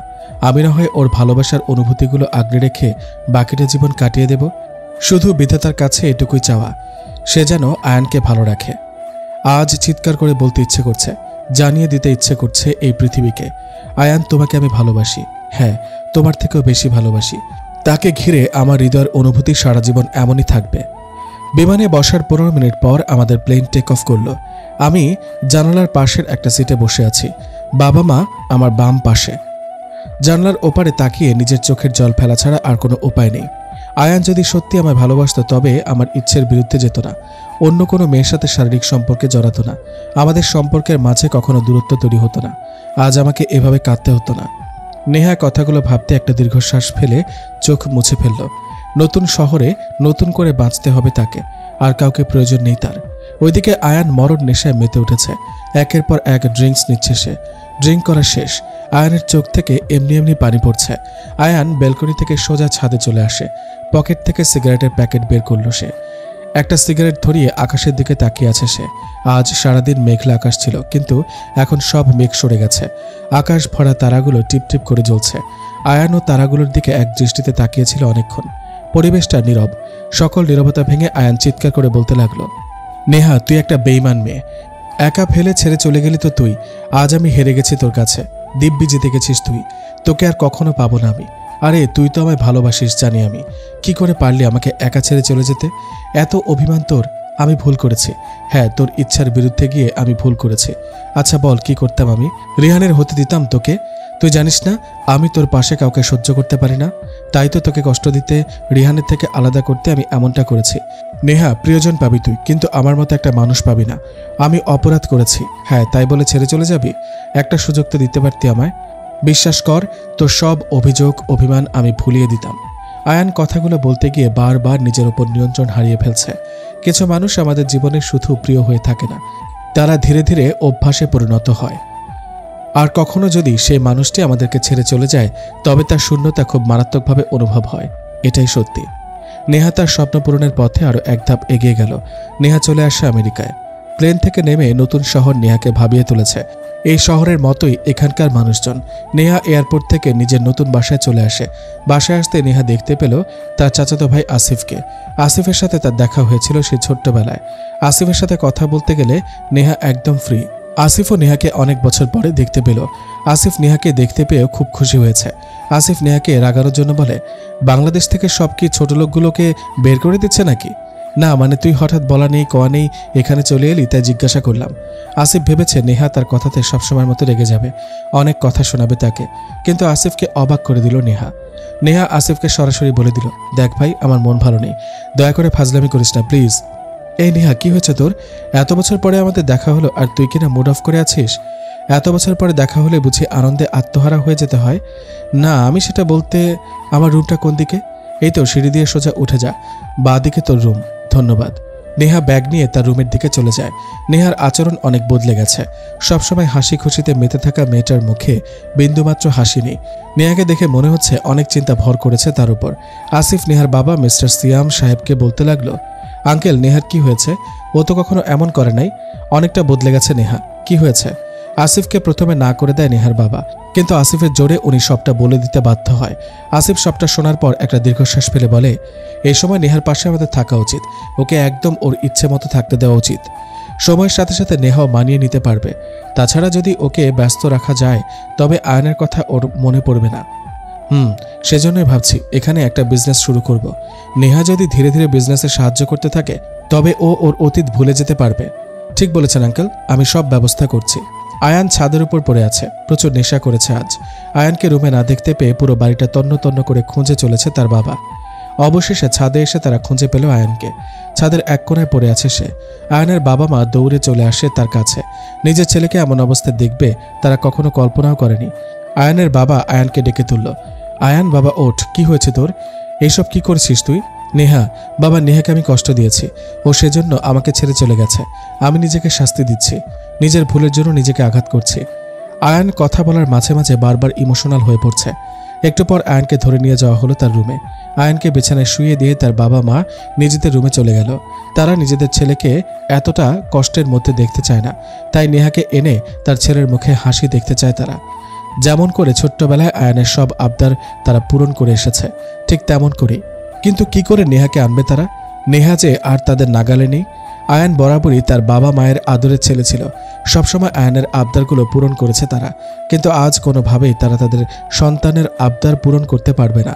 তাদের সন্তানের ভালো থাকাটা হয়তো আর কখনো তাদের দেখা হবে না। সকাল হতেই আয়ানের ঘুম ভেঙে যায়। বিছানা থেকে উঠে বসে আয়ান। আচমকাই আয়ানের সামনে চলে আসে তার মা। আয়ানের মায়ের চোখ বেয়ে পানি পড়ছে। আয়ান চমকে গিয়ে বলে, মা, তুমি এত সকালে আমার রুমে? কাঁদছো কেন মা? আয়ান, ছোটবেলা থেকে তোকে খুব আদর করে যত্ন করে বড় করেছি। তোর খুশির জন্য সবসময় আমরা তোর সব কথা শুনেছি। একটা অনুরোধ করতে এসেছি আজ, যদি তুই আমার অনুরোধটুকু। উফ মা, অনুরোধ না, আদেশ করো, তুমি যা বলবে তাই হবে। নেহাকে ভুলে নতুনভাবে জীবন শুরু কর। আয়ান, তোর কষ্ট আমরা কি করে সহ্য করব? তুই আমাদের ছেলে, আমরা চাই তোর সবসময় মঙ্গল হোক। বাঁকা হাসি দিয়ে আয়ান বলল, মা, হ্যাঁ, নেহাকে ভুলে যাব, কিন্তু কি করে ভুলবো? আমার হৃদয়ের সমস্ত অনুভূতিতে নেহা জড়িয়ে আছে। ওকে এই জন্মে ভুলে যাওয়া আমার পক্ষে সম্ভব নয়। নেহা তো চলে গেছে, ও তো নিজের জীবন ঠিকই গুছিয়ে নেবে। তবে তুই কেন ওকে ভেবে কষ্ট পাবি, নিজেকে শেষ করে ফেলবি? মা, আমি নিজের জীবন শেষ করে দিচ্ছি না, নিজের অপরাধগুলোর জন্য নিজেকে শাস্তি দিচ্ছি। আয়ান বাবা, তুই এভাবে কষ্ট পাবি তা আমরা কি করে সহ্য করব? সহ্য করতে পারছো না? জানো মা, আমিও নেহার এই দূরে চলে যাওয়াটা সহ্য করতে পারছি না। আমার মুখে তখনই হাসি ফুটবে যখন নেহা আমার জীবনে আবার ফিরে আসবে। আয়ান কথাটা বলে একটা দীর্ঘশ্বাস ফেলে। আয়ানের মা চুপ করে আছে, কি বলবে সে? আয়ানকে সান্ত্বনা দেওয়ার ব্যর্থ চেষ্টা উনি করেননি। আয়ান নিজের মাকে নীরব দেখে ঠোঁটের কোণে মিছে হাসিয়েকে বলল, মা তুমি মন খারাপ করে বসে আছো যে? আচ্ছা যাও, সরি, আমি আর কোনো পাগলামি করব না, নিজের মন মতো আর কোনো কাজ করব না, আজ থেকে অফিসে যাব, তুমি একদম টেনশন ফ্রি থাকো। আয়ানের কথায় তার মা একটু শান্তি পেল। আসলে এমন কোনো বাবা মা নেই যে নিজের সন্তানের অমঙ্গল চায়, সে সন্তান যত খারাপই হোক না কেন। আয়ান ফ্রেশ হতে চলে যায়। আজ থেকে অফিসে জয়েন করবে সে। এদিকে নেহার মা ডাকছে, নেহা উঠে পড় মা, সকাল হয়ে গেছে তো। ওঠ না। নেহার চোখ কচলাতে কচলাতে তার মাকে বলল, কি হয়েছে মা? এই মাত্রই তো চোখ দুটা বন্ধ করলাম। এইমাত্র মানে? সারা রাত কি করেছিস তুই? জেগেছিলাম মা, চোখে বিন্দুমাত্র ঘুম ছিল না আমার। এতই যখন ভালোবাসিস আয়ানকে, তাহলে দূরে চলে আসতি কেন? ওর সুখের জন্য চলে এসেছি, আর আমি ওকে ভালোবাসলেও আর কখনো ওকে নিজের লাইফে ফিরে পেতে চাই না মা। নেহার মা চলে গেল। কাল রাতে নেহা আয়ানের কিছু ছবি দেখতে দেখতে ঘুমিয়ে পড়েছিল। সে ছবিগুলো খুঁজতে লাগলো বিছানায়। সম্পূর্ণ বিছানা ভালো করে খুঁজেও পেল না ছবিগুলো। নেহার মন খারাপ হয়ে গেল। এ কি করে সম্ভব? আয়ানের ছবিগুলো হঠাৎ করে উধাও হয়ে গেল কোথায়? এই রুমে তো আমি ছাড়া অন্য কেউ আসে না, ছবিগুলো কোথায় যেতে পারে? এই ছবিগুলো কতটা গুরুত্বপূর্ণ তা শুধুমাত্র আমি জানি। উফ আল্লাহ, কোথায় গেল? নেহার অনেক খোঁজাখুঁজির পরও কোনো লাভ হলো না। নেহা ছবিগুলো খুঁজে না পেয়ে মন খারাপ করে বসে আছে। মানুষটাকে তো হারিয়েছি, এখন তার ছবিগুলো কি করে তাকে না দেখে থাকবো আমি? একটা দীর্ঘশ্বাস ফেলে নেহা ফ্রেশ হয়ে নেয়। কি করবে সে? হয়তো আয়ানের মতো আয়ানের ছবিগুলো তাকে ফাঁকি দিয়ে চলে গেছে। নেহা নিজের রুম থেকে চলে যায় নাস্তা করার জন্য। আজ নতুন অফিসে যাবে নেহা। নেহা খাবার টেবিলে বসতেই দেখতে পেল আসিফকে। আসিফ নেহার দিকে তাকিয়ে মুচকি মুচকি হাসছে। নেহা ওই দিকে কোনো পাত্তা দিল না। নেহা নিজের খাবার খেতে লাগলো। হঠাৎ করে আসিফ নেহাকে উদ্দেশ্য করে বলতে লাগলো, কারো মন হারায় কারো ছবি। নেহা আসিফের কথার কোনো মানে বুঝতে পারল না। আসিফ নেহাকে নীরব দেখে আবার বলতে লাগলো, কারো মনে কত আনন্দ আর কারো মনে ছবি হারানোর বেদনা। নেহা এবার বুঝতে পারল আসিফের হাসির কারণ। আসিফ তাহলে আয়ানের ছবি লুকিয়েছে, মনে মনে বলল নেহা। নেহা রাগী লুক নিয়ে তাকিয়ে আছে আসিফের দিকে। আসিফ একটু হেসে নেহাকে বলল, কি রে পাগলি, এভাবে তাকিয়ে আছিস কেন? তো কি করব, নাচবো আমি? হ্যাঁ তাই কর, মনোরঞ্জন হবে একটু। জাস্ট শাট আপ আসিফ, আমি তোর সাথে মজা করছি না, আমি সিরিয়াস। ভালো চাইলে ছবিগুলো এক্ষুনি দিয়ে দে, অন্যথায় কি করবি তুই? যা তুই কখনো কল্পনা করতে পারিসনি তাই করব। নেহার কথা ও অগ্নি দৃষ্টি দেখে আসিফ ঘাবড়ে গেল। পকেট থেকে পট করে ছবিগুলো বের করে টেবিলের উপর রাখলো সে। নেহা ছো মেরে ছবিগুলো নিজের দখলে নিয়ে নিল। সত্যি ছবিগুলো পাবার পরে নেহার মলিন মুখে একটু শান্তির ছায়া দেখা গেল। নেহাকে এমন বদলে যেতে দেখে আসিফ বলল, এতই যখন ভালোবাসিস তবে চলে এলি কেন? দূরত্ব তৈরি করেছি বাধ্য হয়ে, যাতে করে আমার গুরুত্ব সে উপলব্ধি করে। ও। নেহা নাস্তা শেষ করে অফিসে চলে আসে। নতুন অফিস, নতুন মানুষ, সব মিলিয়ে নেহা বেশ দ্বিধাদ্বন্দ্বে পড়ে গেল। নিজের অজান্তেই এত অপরিচিত মুখের মাঝে নেহা আয়ানকে খুঁজতে লাগলো। হঠাৎ করে নেহার অফিসে একজন স্টাফ এসে নেহাকে একতরা ফুল দিয়ে শুভেচ্ছা জানায়। নেহা আনমনে থাকায় হঠাৎ চমকে যায় সে। নেহা তার কল্পনার জগৎ থেকে বেরিয়ে আসে। অফিসের সকলে নেহার দিকে তাকিয়ে আছে। নেহা এবার পুরোপুরি লজ্জায় পড়ে গেল। নেহা মুচকে হেসে নিজের চেম্বারে চলে আসে। অসম্ভব সুন্দর করে সাজানো হয়েছে তার চেম্বার। চেম্বারে আসতে নেহার মনে আনন্দের জোয়ার বইতে লাগলো। এখান থেকে নেহাকে নিজেকে তৈরি করতে হবে, ঘুরে দাঁড়াতে হবে তাকে, নিজের দুর্বলতাকে সফলতা হিসেবে প্রতিষ্ঠিত করতে হবে। আয়ান নাস্তার টেবিলে বসে তো আছে ঠিক, কিন্তু তার গলা দিয়ে কোনো খাবার নামছে না। বারবার মনটা অস্থির হয়ে উঠছে তার। অসহ্য যন্ত্রণা হচ্ছে তার বুকের বাম পাশে। এই যন্ত্রণা বারবার মনে করিয়ে দিচ্ছে তাকে নেহার কথা। নেহার শূন্যতা তার বুকে ভীষণ আঘাত করে চলেছে আজ। এই যন্ত্রণা প্রিয়জনকে হারিয়ে ফেলার জন্য তৈরি হয়েছে। খাবার টেবিলে নেহার কথা মনে পড়তে আয়ানের চোখের পাতা ভারী হয়ে গেল। আয়ান চেয়ারের পেছনে রাখা ব্লেজারটা তুলে দ্রুত বেরিয়ে যায় খাবার রুম থেকে। আয়ান চোখের জল মুছে একটা দীর্ঘশ্বাস ফেলে গাড়ি স্টার্ট করলো। নিজের মনকে মানাতে পারছে না সে। নেহা আর তার নেই। আয়ান গাড়ি ড্রাইভ করতে করতে নেহাকে নিয়ে চিন্তা করতে থাকলো। নেহা চলে গেছে, কোথায় যেতে পারে ও? আচ্ছা কেমন আছে সে? হয়তো খুব ভালোই আছে। কেন থাকবে না বলুন? পাগলিটা আমাকে হারিয়ে জিতে গেছে নিজে। হয়তো দূর থেকে আমার অবস্থা দেখে হাসছে।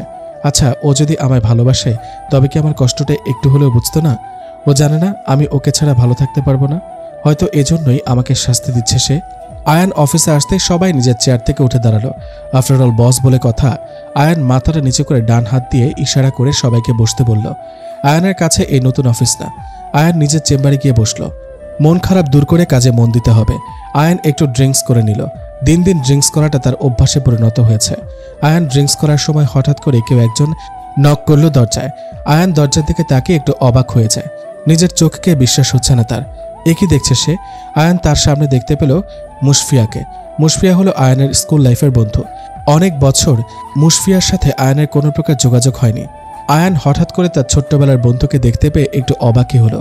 আয়ান মুশফিয়ার দিকে তাকিয়ে আছে। মুশফিয়া আবারও বলল, স্যার আসতে পারি? মুশফিয়ার কথায় আয়ানের ঘোর কাটল। আয়ান একটু চমকে গিয়ে বলল, হ্যাঁ আয়, আমার চেম্বারে আসতে তোকে অনুমতি নিতে হবে না। মুশফিয়া একটু কৌতূহলী হয়ে তাকিয়ে আছে আয়ানের দিকে। সে ভাবছে একটা অপরিচিত মেয়েকে তুই করে ডাকাটা কোন ধরনের ভদ্রতা। মুশফিয়া চেম্বারে প্রবেশ করে আয়ানকে বলল, স্যার কিছু মনে করবেন না, আমি কি আপনাকে চিনি? না মানে আপনি আমাকে তুই করে বললেন তো, তাই জিজ্ঞাসা করলাম। আমি চিনি মানে? মুশফিয়া, আমি আয়ান, তোর বেস্ট ফ্রেন্ড ছিলাম আমি। স্কুল লাইফের সব থেকে ভালো বন্ধুত্ব আমার সাথে ছিল। ভুলে গিয়েছিস আমার কথা? আয়ানের কথা শুনে মুশফিয়ার চোখ জোড়া বড় হয়ে গেল। তার ঠোঁটের কোণে এক মৃদু হাসি উকি দিল। আয়ান তুই? তোকে তো চেনে যাচ্ছে না। অনেক বদলে গেছিস তুই। হ্যাঁ, অনেক বদলে গেছি আমি। আপন মানুষগুলোই ছেড়ে চলে গেছে। তুই যে আমায় ভুলে যাবি এটাই স্বাভাবিক। কি বলছিস আয়ান? আগে তুই ভীষণ মোটা ছিলি, এখন পুরো জেন্টলম্যান, তাই তোকে চিনতে পারিনি। আর এমনিতেই আয়ান আমি বর্তমানে ভীষণ খারাপ সময় পার করছি, তাই একটু ডিপ্রেসড ছিলাম, সেজন্য আর কি। হয়েছে এখন বল, হঠাৎ অফিসে এলি কি জন্য? আর তোকে এত অসুস্থ লাগছে কেন? তুই কি প্রেগনেন্ট? আমি মা হতে চলেছি। আর একটা চাকরি আমার খুব। আয়ানের মাথা গরম হয়ে গেল মুশফিয়ার কথা শুনে। আয়ান চেঁচিয়ে বলল, চুপ কর তুই। মেয়ে মানুষ নিজের পায়ে দাঁড়াতে চায়, ভালো কথা। স্বামীর উপর নির্ভর করে না, নিজের একটা পরিচয় তৈরি করতে চায়। মাশাআল্লাহ, আরও ভালো কথা। কিন্তু আমি একটা বিষয় বুঝতে পারলাম না, এই সময় কেন তোকে চাকরি খোঁজার জন্য বের হতে হলো? তোর ফ্যামিলি পারমিশন দিল কি করে?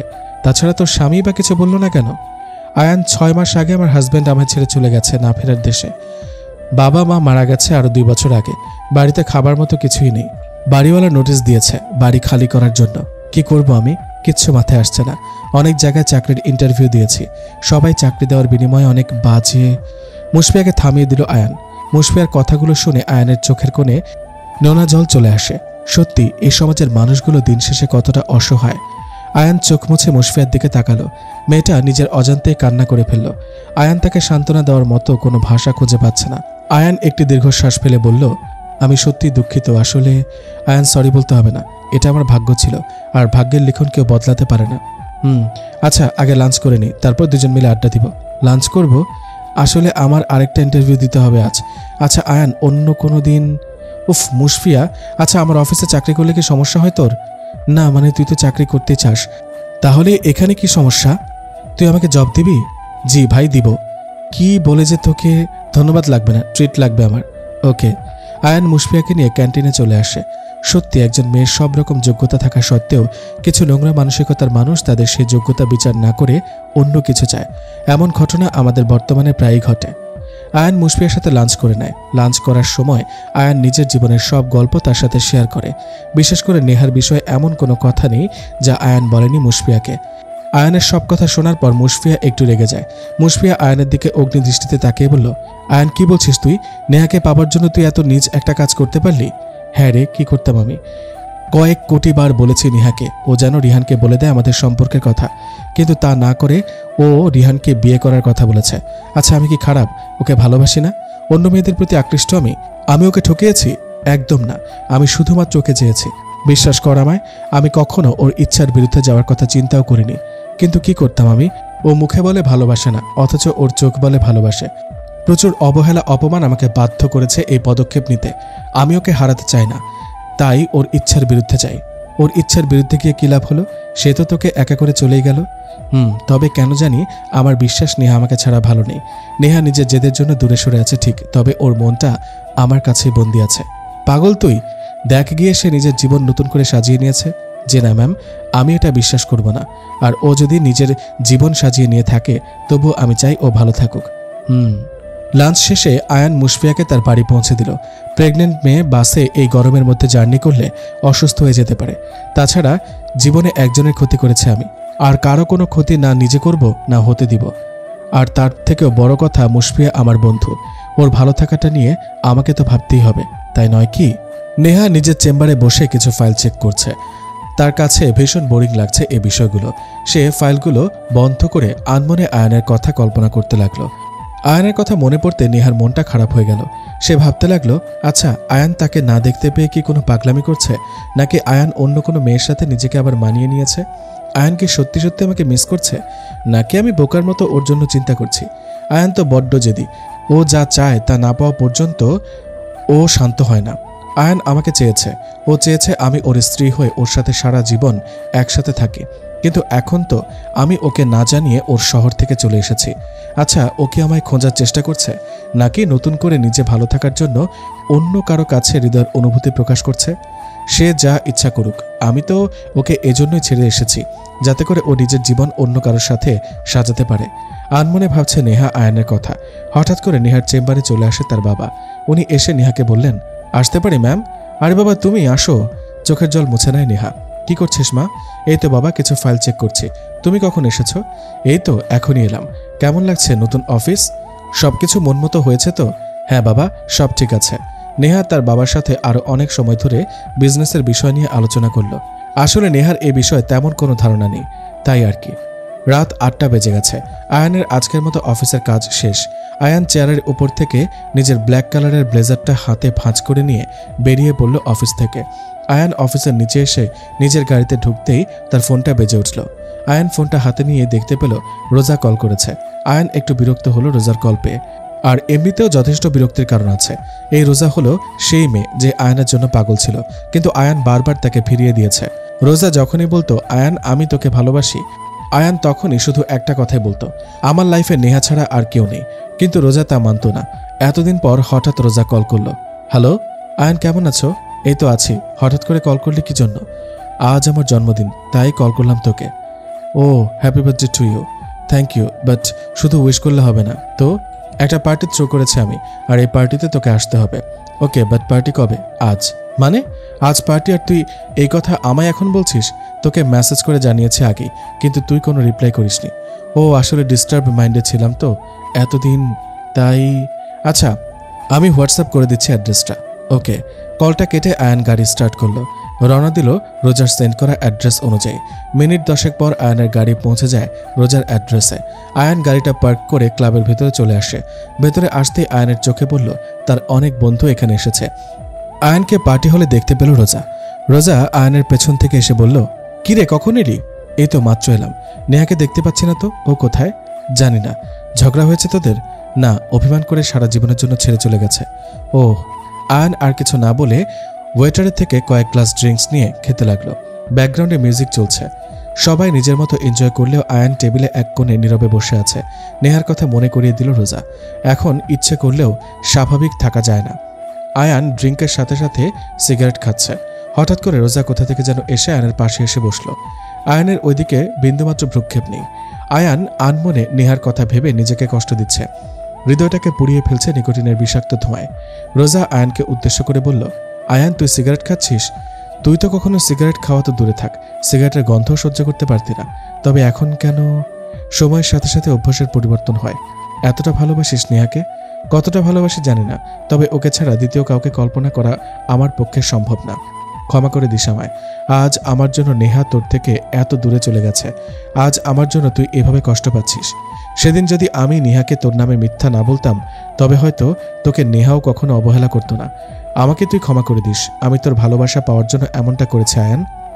রোজার কথা শুনে আয়ানের ঠোঁট থেকে জ্বলন্ত সিগারেটটা মাটিতে পড়ে গেল। একে শুনেছে আয়ান। নিজের কানকে আজ বিশ্বাস করা দায় হয়ে পড়ছে। রোজার কথা শুনে আয়ানের নেশা উড়ে যায়। আয়ান একটা ঢোক গিলে বলে, মানে? রোজা আয়ানকে সব সত্যিটা বলে দেয়। আয়ান সবকিছু শোনার পর নিজের উপর নিয়ন্ত্রণ রাখতে পারল না। আয়ানের চোখ জোড়া রক্তবর্ণ ধারণ করে রোজার কথা শুনে। আয়ান রোজাকে কিছু বলার আগেই আয়ানকে অবাক করে পেছন থেকে রাজ এসে আয়ানকে বলল, আয়ান কোনো সিনক্রেট করিস না প্লিজ। আমি কোনো ঝামেলা করব না রাজ। এই মেয়েটার জন্য আমি সব হারিয়ে ফেলেছি।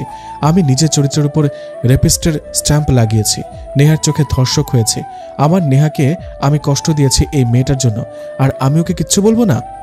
আয়ান, নেহা ওর কথা বিশ্বাস করেছে, কারণ তোর থেকেও বেশি বিশ্বাস নেহা রোজাকে করেছে। যদি নেহা তোকে বিশ্বাস করত, তবে তোর কাছে সবটা শেয়ার করত।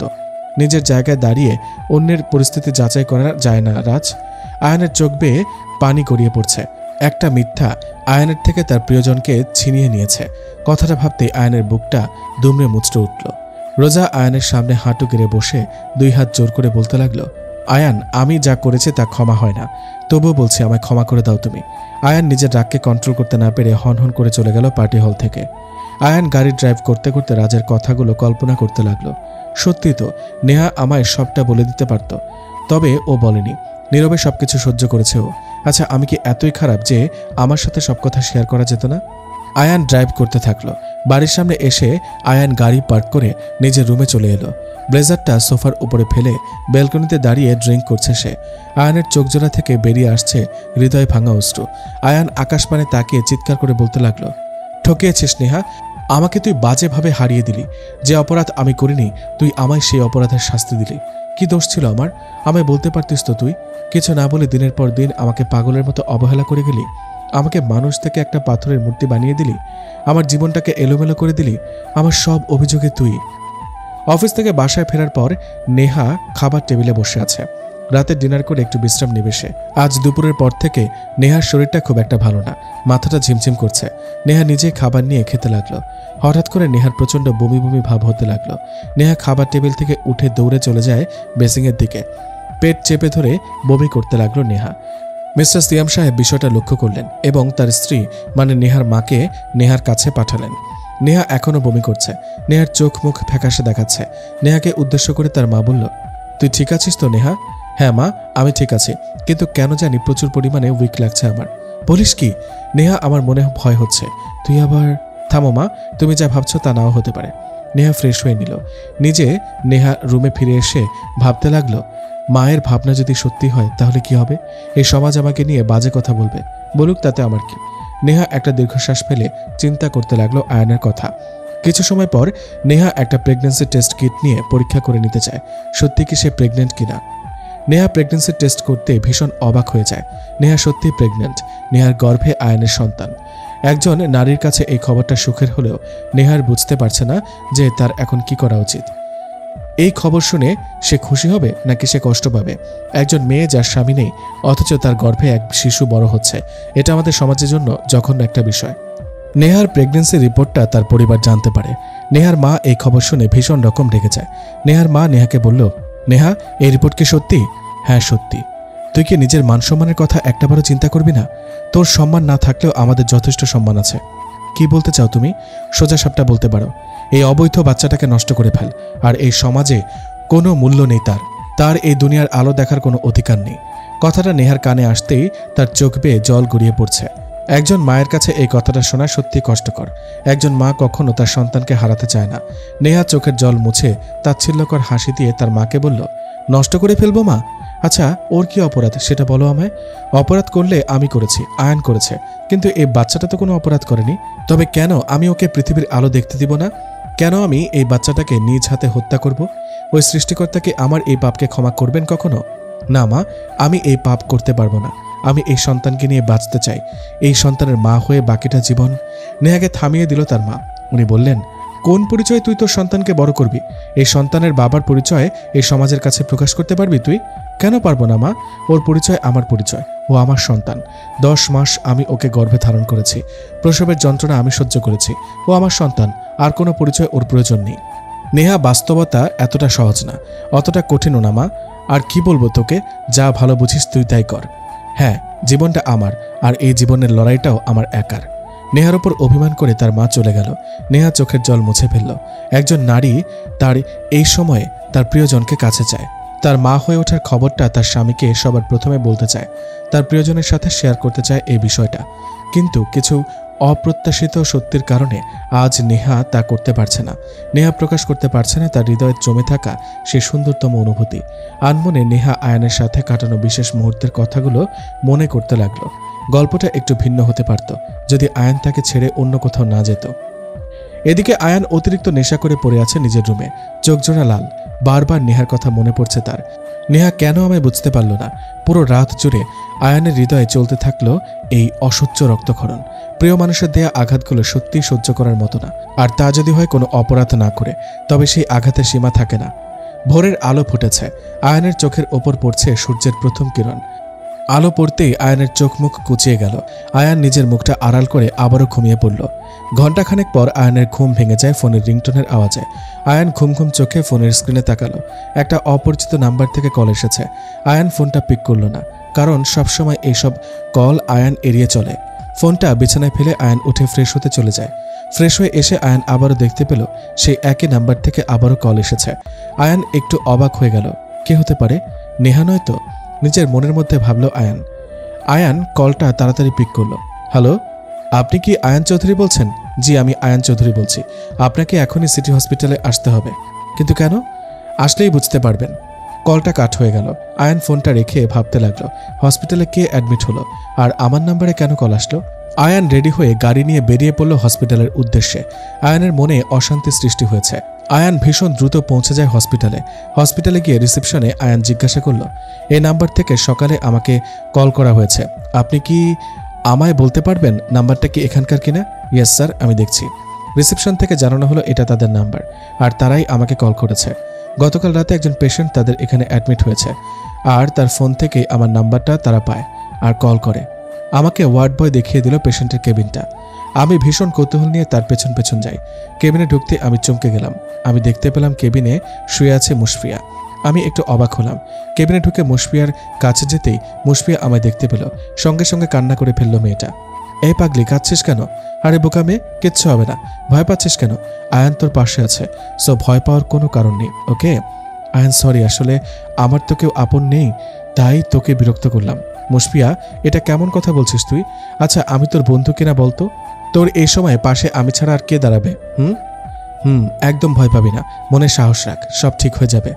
আমার কথাগুলো আমি বলে যাচ্ছি, কিন্তু মুশফিয়া আমার দিকে ছলছল চোখে তাকিয়ে আছে। ওর চোখে স্পষ্ট ভয় দেখা যাচ্ছে। ভয়ের কারণে আমার হাত জোড়া চেপে ধরে আছে সে। সত্যি একজন নারী কতটা মহান হতে পারে, তাই না? নিজের জীবনের মায়া ত্যাগ করে আমাদের এই পৃথিবীতে নিয়ে আসে। একজন নারী জানে যে ডেলিভারি হওয়ার সময় তার মৃত্যু পর্যন্ত হতে পারে, তবুও সে মা হতে চায়। কতটা যন্ত্রণা সহ্য করার ক্ষমতা একজন নারী রাখে। তারপরও দিন শেষে একজন নারীকে হতে হয় অবহেলিত। বয়স হলে সন্তান সেই মাকে রেখে আসে বৃদ্ধাশ্রমে, যে সন্তানের জন্য তার এত ত্যাগ। একজন নারী দিন শেষে অবহেলিত হয় তার স্বামীর কাছে। একজন নারী দিন শেষে অবহেলিত হয় তার সন্তানের কাছে। সত্যি লজ্জা পাওয়া উচিত ওই সকল মানুষদের যারা নারীকে সম্মান করতে জানে না। যেখানে আল্লাহ বলেছেন মায়ের পায়ের নিচে সন্তানের বেহেশত, তবুও কিছু সন্তান সেই বেহেশতকে অবহেলা করে। লজ্জা পাওয়া উচিত তাদের। কিছু সময় যেতে ডক্টর এসে আয়ানকে বাইরে যেতে বলে। আয়ান মুশফিয়াকে যত সাহস দিক না কেন, মুশফিয়া এখনও ভয় পাচ্ছে। আয়ান মুশফিয়ার কপালে হাত রেখে বলল, মুশফিয়া শোন, ভয়ের কিছু নেই। আমি বাইরে অপেক্ষা করছি, একটু পরে তুই মা হয়ে যাবি। আমি এখানেই আছি, ভয় পাবার কিছুই নেই। তুই ডাকলে আমি চলে আসবো, ঠিক আছে? আয়ান প্লিজ, তুই যাস না প্লিজ। আমার মনে হয় আমি বাঁচবো না, তুই প্লিজ যাস না। দূর পাগলি, কি সব বাজে বাজে কথা বলছিস তুই? আমি বাইরে অপেক্ষা করছি তোর জন্য। তোকে ফিরতেই হবে মুশফিয়া, একদম ভয় পাবি না তুই। আমি আয়ান তোর পাশে আছি। মুশফিয়ার চোখ মুছিয়ে দিয়ে আমি বাহিরে অপেক্ষা করতে থাকি আর প্রার্থনা করছি মুশফিয়ার যেন কোনো বিপদ না হয়। আল্লাহ, জীবনে অনেক পাপ করেছি আমি, যদি কখনো কোনো ভালো কাজ করে থাকি তো মুশফিয়ার কোনো খারাপ তুমি করো না আল্লাহ। মেয়েটা সব হারিয়েছে, এখন তো একটু সুখ ওর পাবার কথা। ঘণ্টা খানিক যেতেই ডাক্তার এসে আমায় জানালো মুশফিয়ার মেয়েবাবু হয়েছে আর মুশফিয়া একদম সুস্থ আছে। একটা প্রশান্তির নিঃশ্বাস ফেললাম। দৌড়ে চলে গেলাম মুশফিয়ার কাছে। মুশফিয়া চোখ বন্ধ করে আছে, হয়তো ঘুমাচ্ছে। আমি ওর মেয়েকে কোলে তুলে নিলাম। দেখতে একদম ওর মতোই হয়েছে। আমার উপস্থিতিতে মুশফিয়া চোখ মেলে তাকালো। আমি মুশফিয়াকে উদ্দেশ্য করে বললাম, কিরে, তোর মেয়েকে দেখেছিস? একদম তোর মতো ফাজিল হয়েছে। এখন কেমন আছিস তুই? সবকিছু ঠিকঠাক তো? কিন্তু দুর্বল লাগছে খুব। তা তো লাগবেই। শোন, এখন একদম রেস্ট করবি তুই। আমি গিয়ে মেডিসিন নিয়ে আসি। আর শোন, এখান থেকে বেরিয়ে সোজা আমার বাসায় যাব, ওখানে থাকবি তুই। আমি মা বাবাকে সব বলেছি। ওকে? আয়ান, এদিকে আয়। বল, ভয় পেয়েছিলি তুই? সত্যি করে বলবি। না, আমি কেন ভয় পেতে যাব? আল্লাহ আছে, ওকে? উনি সব ঠিক করে দিবেন। মুশফিয়াকে রেখে আমি মেডিসিন আনতে চলে যাই। মেডিসিন ও হসপিটালের ফর্মালিটিসগুলো শেষ করে আমরা বাড়িতে চলে আসি। প্রতিদিন অফিস আর বাড়ি, এই দুয়ের মধ্যে কাটছিল আমার জীবন। মাঝখানে এসে আরও একটা মানুষ অ্যাড হলো আমার জীবনে। সে হলো আমার কিউট আম্মুটা, মুন। মুন হলো মুশফিয়ার মেয়ে, বাট এখন আমার মেয়ে। মুনকে ছাড়া আমি যেমন থাকতে পারি না, ঠিক তেমনই মুনও আমায় ছাড়া থাকতে পারে না। পাপ্পা বলে ডাকে আমায়। কিন্তু এত সবের ভেতরও আমি নেহাকে ভুলতে পারিনি। অনেক সুযোগ আসার পরেও নিজের জীবনকে আরও একটা সুযোগ আমি দেইনি। নেহার শূন্যতা আমায় ভীষণ রকম কষ্ট দেয় আজও। দেখতে দেখতে 2টা বছর কেটে যায়। এই 2 বছরের মধ্যে একটা মিনিটের জন্য নেহা আমার কোনো খোঁজ নেয়নি।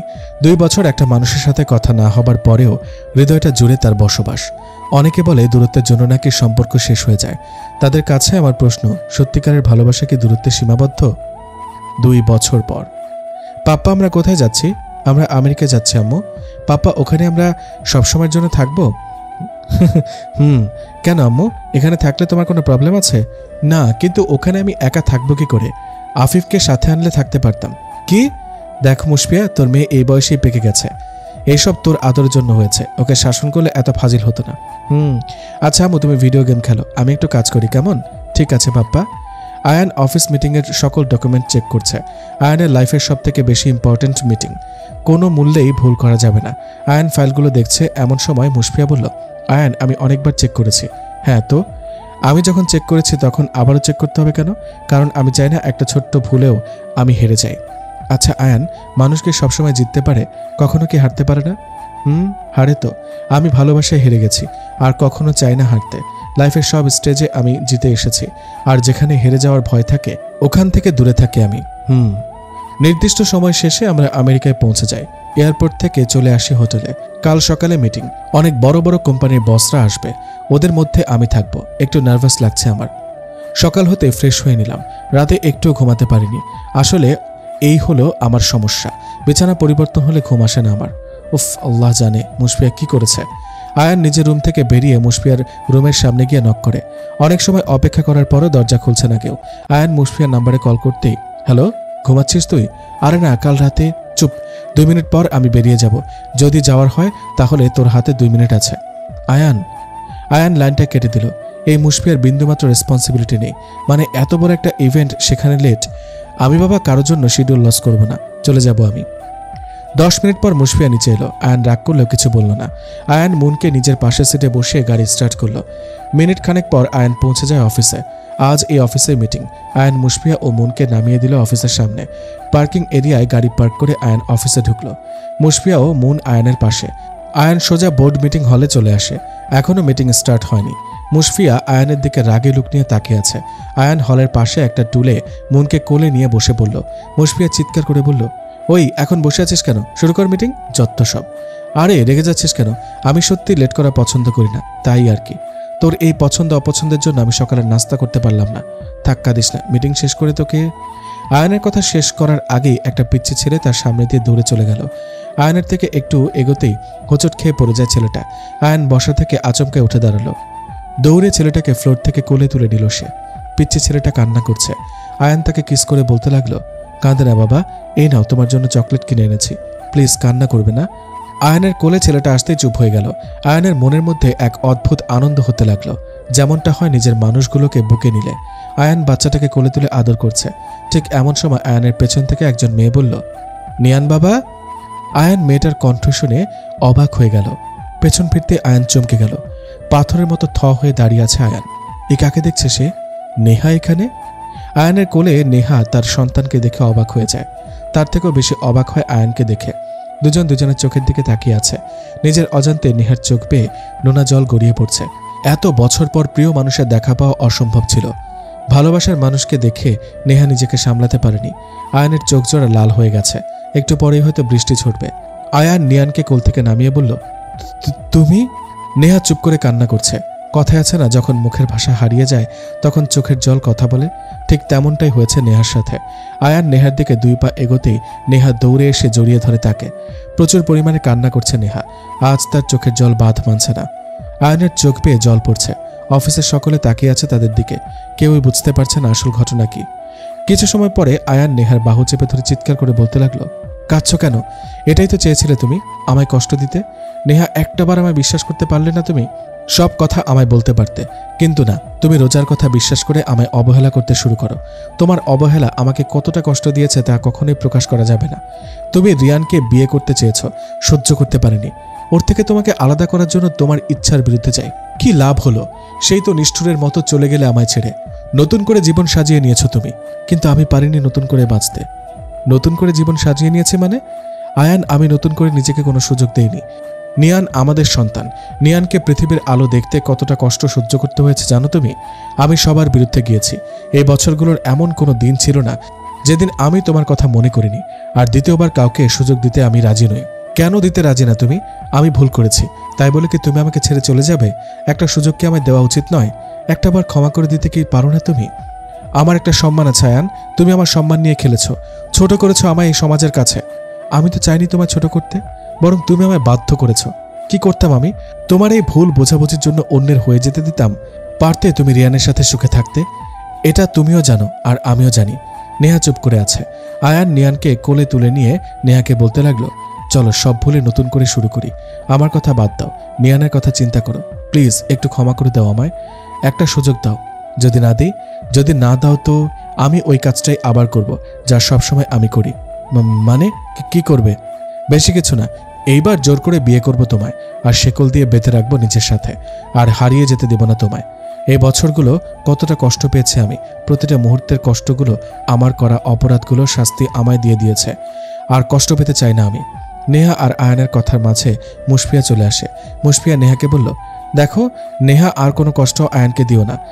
একটা বার ক্ষমা করে দাও। প্রত্যেকটা মানুষের একটা সুযোগ পাওয়া উচিত। আয়ান যা করেছে তার ক্ষমা হয় না, তবে তুমি ওকে ভালোবাসো। ভালো যখন বাসো তবে একটা সুযোগ দাও ওকে। ভালোবাসার অপর নাম ক্ষমা করে দেওয়া। আয়ান নেহার দিকে তাকিয়ে আছে। নেহা মাথা নিচু করে আছে, হয়তোবা আয়ানের দিকে তাকাতে একটু লজ্জা পাচ্ছে। আয়ানের ঠোঁটের কোণে এই কয়েক বছরে প্রথম হাসি উঁকি দিল। আয়ান নেহাকে বলল, তো মিসেস নেহা চৌধুরী, আপনি কি আমায় ক্ষমা করে দিয়েছেন? জি না, আগে মিস্টার আমায় ক্ষমা করুন, তারপর। দৌড় পাগলি, তুমি তো কোনো ভুল করতেই পারো না, ক্ষমা করব কি করে? জি, সব ভুল আপনি করেছেন। তো যাওয়া যাক। অবশ্যই বেপ্পি। অবশেষে ভুল বোঝাবুঝির অবসান ঘটিয়ে আয়ান আর নেহা তাদের জীবনকে একটা সুযোগ দিল। বিয়ের বন্ধনে আবদ্ধ হলো দুজন। বিশ্বাস, সম্মান, অভিমান এসবের মধ্যে ভালোবাসা সীমাবদ্ধ নয়। ভালোবাসা ভালো থাকতে শেখায়, ভালোবাসা ক্ষমা করে দিতে শেখায়। আমি কখনো সমর্থন করি না যে প্রিয়জন ফিরিয়ে দিলে তার ক্ষতি করতে হবে, তাকে ধর্ষণ করতে হবে। কিন্তু আয়ান যা করেছে তা ক্ষমার অযোগ্য হলেও ভালোবাসা অন্ধ। নেহা আয়ানকে ভালোবাসে, আর আয়ান নেহাকে কোনো স্বপ্ন দেখায়নি, বরং সত্যি সত্যি তাকে নিজের করে পেতে চেয়েছে। নেহা আয়ানের থেকে দূরে চলে আসে। প্রিয়জনকে হারিয়ে ফেলার কষ্ট কতটা কাঁদায় তা সবাই বুঝতে পারে না। আয়ান তার কাজের শাস্তি অবশ্যই পেয়েছে, প্রিয়জনকে হারিয়ে। অবশেষে একটা কথা, সবসময় আমরা চোখে যা দেখি তা সত্যি নাও হতে পারে। একটা বার সত্যিটা যাচাই করা উচিত, বিশ্বাস করা উচিত প্রিয়জনদের, তবে অতিরিক্ত বিশ্বাস না করাই উত্তম। মানুষকে আঘাত করা সহজ, তবে আঘাত না করে ক্ষমা করে দেওয়া সহজ নয়। নিজের জায়গায় থেকে অন্যের পরিস্থিতি যাচাই করা মূর্খতার পরিচয়। নেহা আগেও আয়ানকে ভালোবাসত আর এখনও ভালোবাসে, তাই ওদের পূর্ণতা আবশ্যক ছিল। ভুল বোঝাবুঝির অবসান ঘটিয়ে প্রত্যেকটা সম্পর্ক এগিয়ে চলতে দেওয়া উচিত। ভালো থাকুক আয়ান ও নেহা, ভালোবাসায় পূর্ণ থাকুক তাদের জীবন। প্রিয় লিসেনার্স, কেমন লাগলো আয়ান আহমেদের লেখা রোমান্টিক গল্পটি? কমেন্ট করে অবশ্যই জানাবেন। নতুন গল্প নিয়ে হাজির হব তাড়াতাড়ি। ততক্ষণ পর্যন্ত ভালো থাকবেন। আসসালামু আলাইকুম।